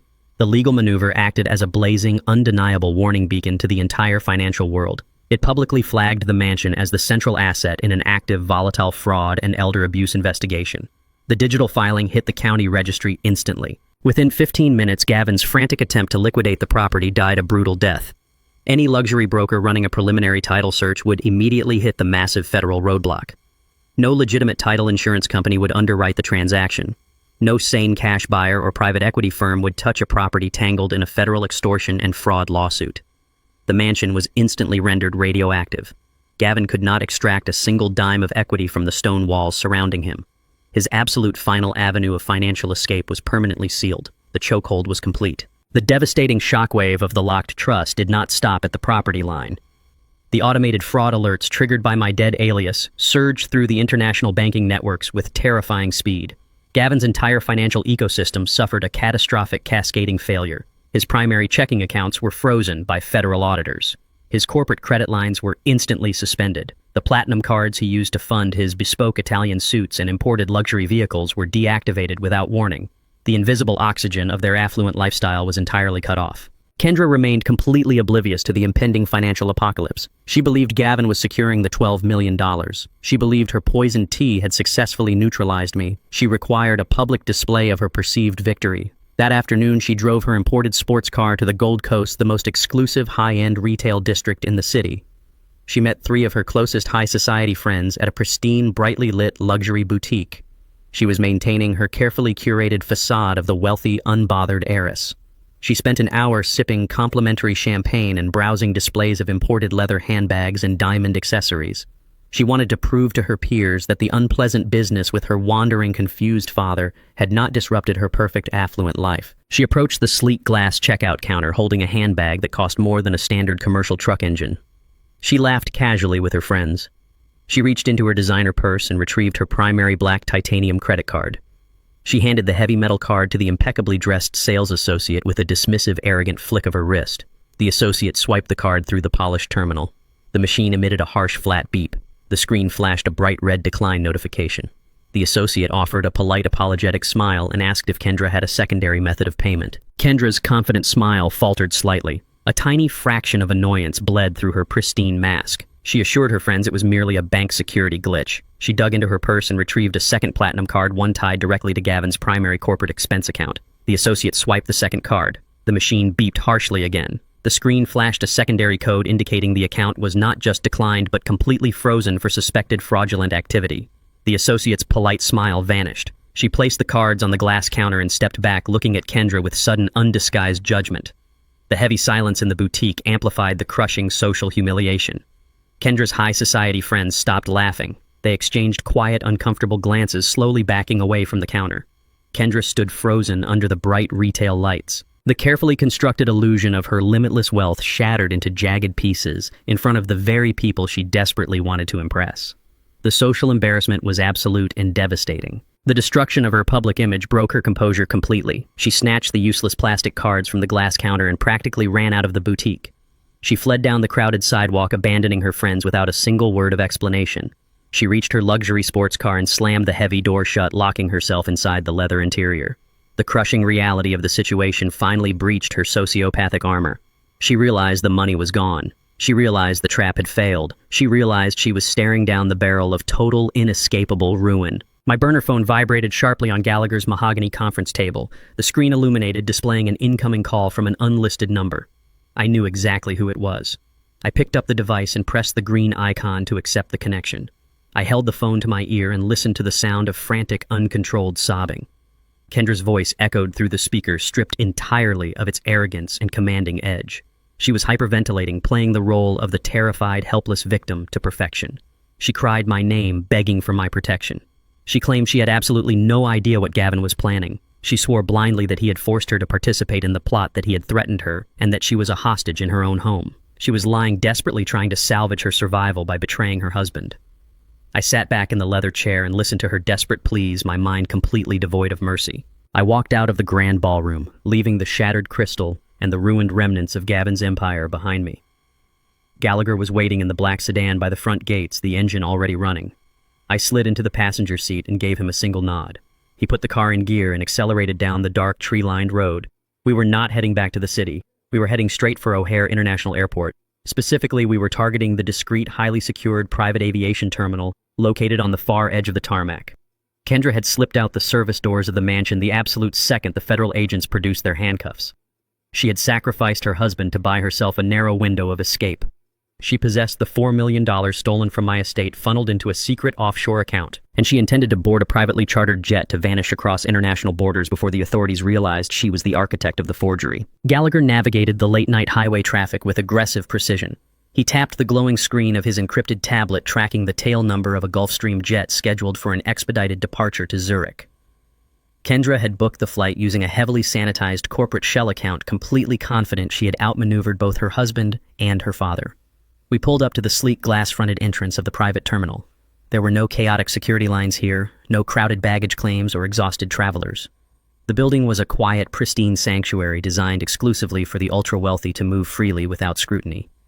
I stepped out of the sedan. My faded denim jacket and heavy steel-toed boots stood in stark contrast to the polished marble floors and the uniformed concierges standing at attention. I bypassed the reception desk, entirely ignoring the startled protests of the terminal staff. Gallagher flanked me, holding a thick leather briefcase. We walked directly down the quiet carpeted corridor toward the exclusive VIP departure lounge. The heavy frosted glass doors slid open automatically as I approached. The lounge was bathed in soft, warm light. The air smelled of expensive leather and fresh espresso. Kendra was sitting alone in a high-backed armchair near the floor-to-ceiling windows overlooking the dark runway. She had completely discarded the terrified, disheveled persona she had weaponized in the park. She looked immaculate. She wore a tailored, charcoal travel suit and a calm, victorious expression. She was holding a delicate crystal glass of sparkling water, casually watching the ground crew prepare her escape vessel. I walked across the silent room. I pulled out the matching leather chair directly across from her and sat down. Kendra froze. Her eyes widened in absolute shock as her brain struggled to process my sudden, impossible appearance. The delicate crystal glass slipped from her perfectly manicured fingers. It hit the polished hardwood floor, shattering into dozens of sharp fragments. The sparkling water soaked into the expensive wool rug. She did not attempt to pick up the pieces. She stared at me, the color draining rapidly from her face. She realized instantly that the federal raid on the charity gala was not a lucky coincidence.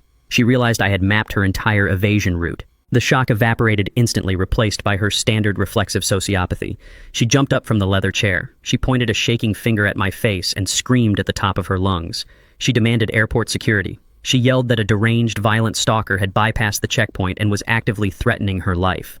She played the role of the affluent, endangered woman, perfectly weaponizing her loud, frantic panic to summon armed intervention. Two heavy-set, uniformed security contractors immediately sprinted into the VIP lounge, their hands hovering over their holstered weapons. They moved aggressively toward my chair, demanding I stand up and place my hands behind my head. I did not move. I looked at Kendra's terrified, screaming face. The harsh fluorescent lighting of the terminal overhead suddenly triggered a vivid, intrusive memory.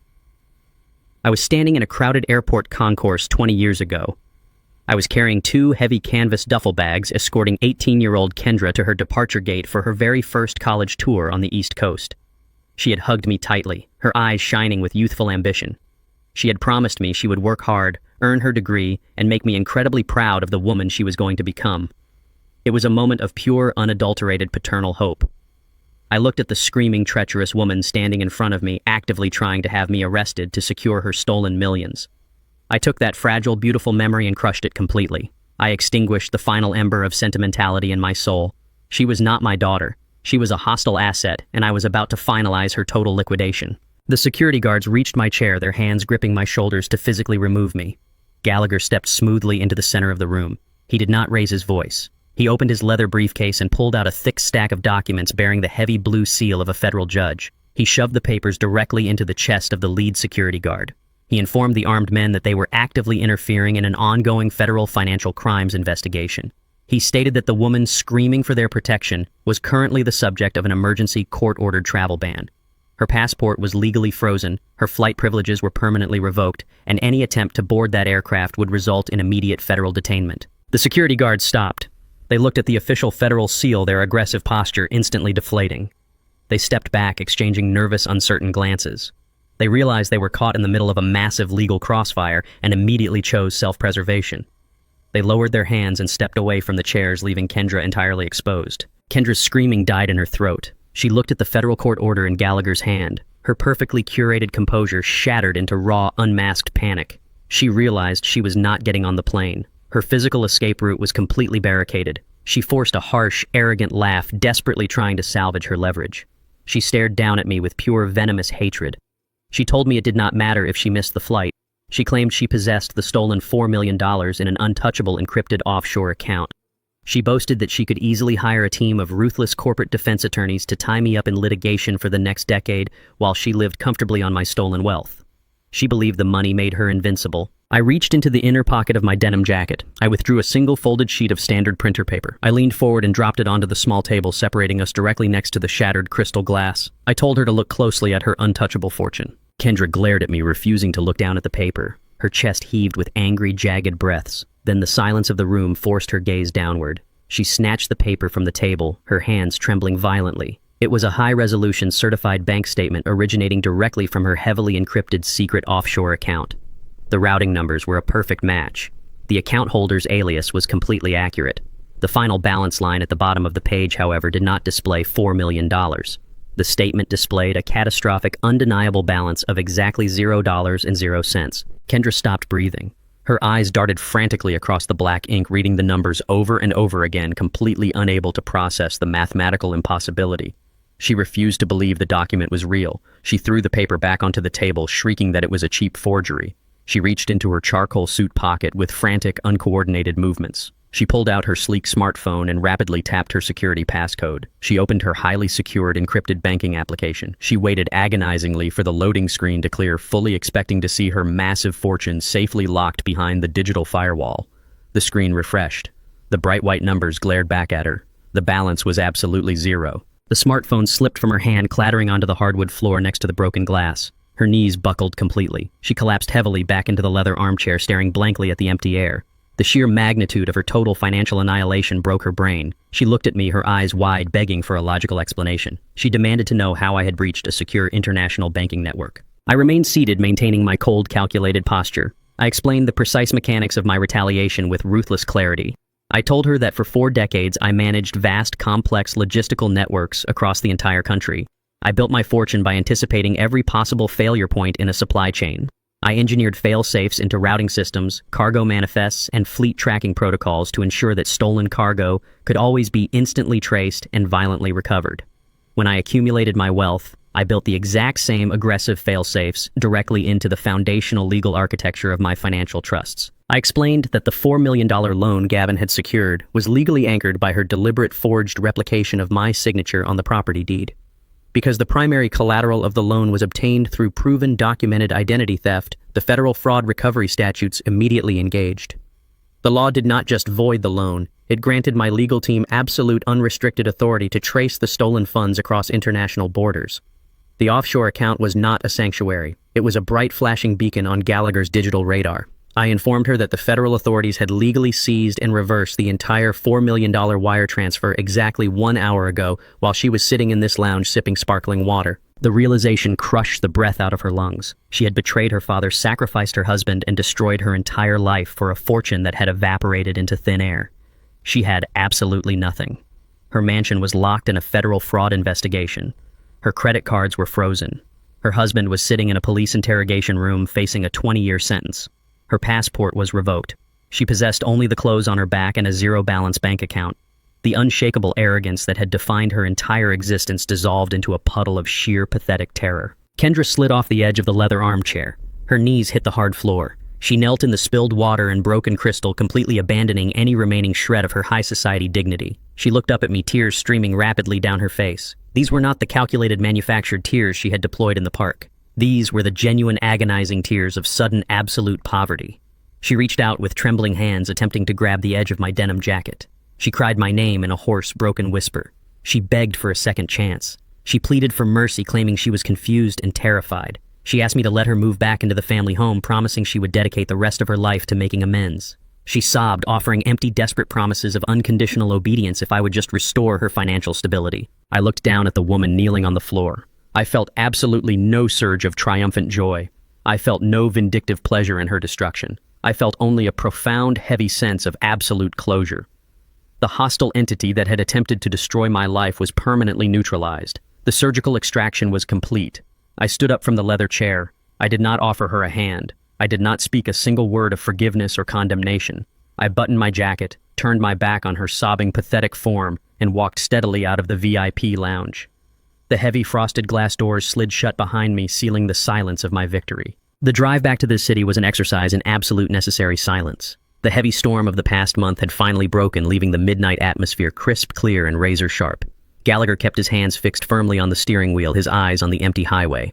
He did not offer unnecessary congratulations or attempt to initiate a triumphant dialogue. We both understood that the surgical extraction of a malignant tumor required precise mechanical detachment, not celebration. I watched the sprawling, illuminated skyline of Chicago rise in the distance, feeling the residual adrenaline slowly drain from my muscles. The hostile entity that had attempted to hijack my legacy was completely neutralized, but the battlefield still required a final definitive cleansing. I needed to eradicate every lingering trace of their infection from my life. The following morning, I dispatched a team of bonded professional movers to the suburban estate. I did not accompany them to oversee the process. I simply instructed the foreman to pack every single designer dress, every imported leather handbag, and every piece of expensive jewelry Kendra had left behind. The crew worked with cold clinical efficiency, boxing her entire manufactured high society identity into sterile brown cardboard cartons. They transported the crates to a secure, climate-controlled storage facility on the outskirts of the city. I prepaid the rental agreement for exactly 30 days. I had the storage key delivered to her via certified courier. After those 30 days expired, the contents were entirely her responsibility. I immediately ordered Gallagher to unseal the restrictive covenant protecting the property and place the sprawling $10 million estate on the open luxury market. Shorn of Gavin's toxic debt and the fraudulent liens, the mansion was a prime, highly desirable asset.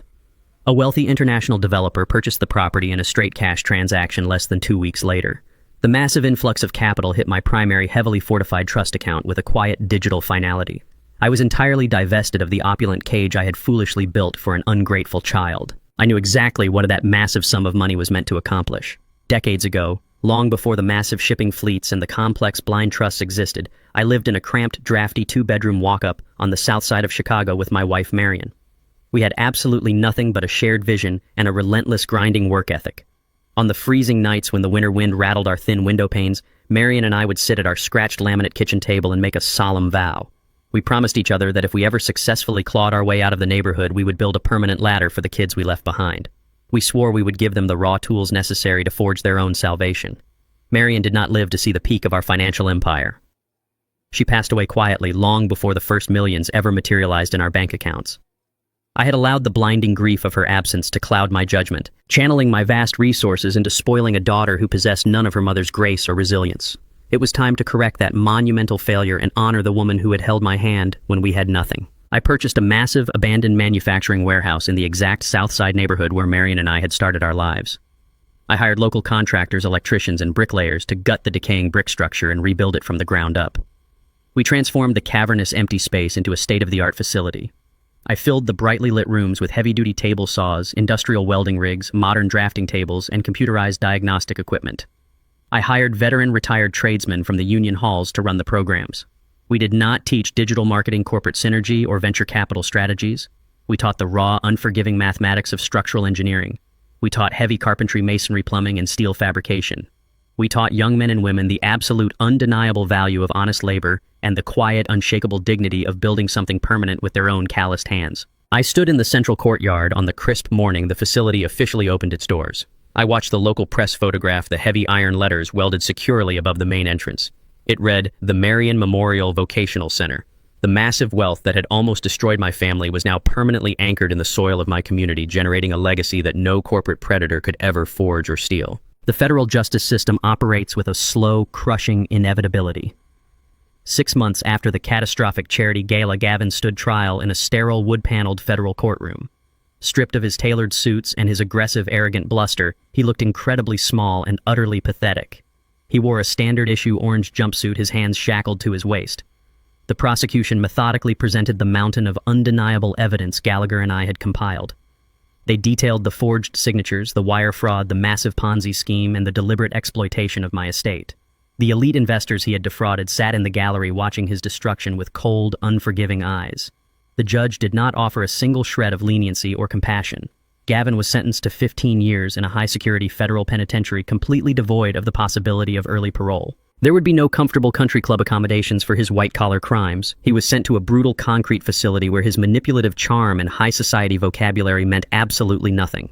He was finally reduced to a mere tracking number in a rigid system he could not bribe, manipulate, or escape. Kendra's descent into reality was equally absolute and devastating. Without access to Gavin's stolen funds or my financial protection, her elite social circle abandoned her instantly. The wealthy women she had sipped champagne with at luxury boutiques blocked her number and ignored her desperate pleas for assistance. She was swiftly evicted from the temporary hotel room she had rented with her last few remaining dollars. She was forced to move into a tiny, rundown one-bedroom apartment in a decaying suburb far outside the city limits. The harsh reality of true poverty hit her with the inescapable force of a freight train. She secured a job working the cash register at a generic, brightly lit retail outlet. She spent her days standing on her feet for 8 agonizing hours, wearing a stiff polyester uniform, scanning barcodes under glaring fluorescent lights for minimum wage. Every single paycheck she earned was immediately devoured by rent, utilities, and basic groceries. She had to learn the crushing, terrifying mathematics of surviving on a rigid, unforgiving budget. I received detailed reports of her circumstances through Gallagher's network, but I did not intervene. I did not send a check, I did not offer a lifeline, and I did not answer the frantic letters she sent to my lawyer's office. She was finally reaping the exact bitter harvest she had so ruthlessly planted. She was learning the value of a dollar through the sheer inescapable agony of earning it with her own sweat. The insulation of unearned wealth was permanently gone. The chaotic, violent war for my legacy had completely concluded. I did not return to the high-rise downtown condominiums or seek out a new luxury estate in the suburbs. I moved back into the original modest single-story brick home I had purchased shortly after Marion passed away. It was a quiet, unassuming structure tucked away on a peaceful residential street surrounded by ancient oak trees and simple manicured lawns. There were no grand marble foyers, no crystal chandeliers, and no sprawling gated driveways. There were only sturdy wooden floors, comfortable armchairs, and the lingering, comforting echoes of a simple, honest life. I woke up early on a crisp, clear autumn morning. The neighborhood was perfectly still, bathed in the soft gray light of the impending dawn. I walked into my small kitchen and brewed a pot of strong, dark coffee. I poured the steaming liquid into a heavy ceramic mug, feeling the comforting heat radiate against my calloused palms. I pushed open the wooden front door and stepped out onto the small concrete porch. I sat down in an old, weather-beaten rocking chair. The cool morning breeze rustled through the dying oak leaves, carrying the faint, distant scent of wood smoke. I took a slow, deliberate sip of the bitter coffee. The house behind me was entirely quiet. It was not the oppressive, heavy silence of isolation or the hollow silence of defeat. It was a beautiful, profound, perfectly earned silence. The hostile parasites had been permanently excised from my existence. My dignity remained entirely intact. The wealth I had bled to build was safely shielded, quietly transforming the lives of young men and women who genuinely deserved a solid foundation to stand on. The turbulent, agonizing chapter of deception and greed was closed forever. I watched the golden rim of the sun slowly breach the eastern horizon, illuminating the quiet street in a warm, steady light. The silent adjustment was completely finished. Did you like this story? If you enjoyed this journey of restoration and justice, please share your thoughts in the comments below. Your feedback helps me bring more meaningful life stories to this community. If you found this narrative impactful, consider supporting the channel by sending a super thanks, which allows me to continue producing high-quality content. Do not forget to subscribe to the channel and turn on notifications so you never miss a new release. See you in the next life story, where we continue to explore the truth with love and respect.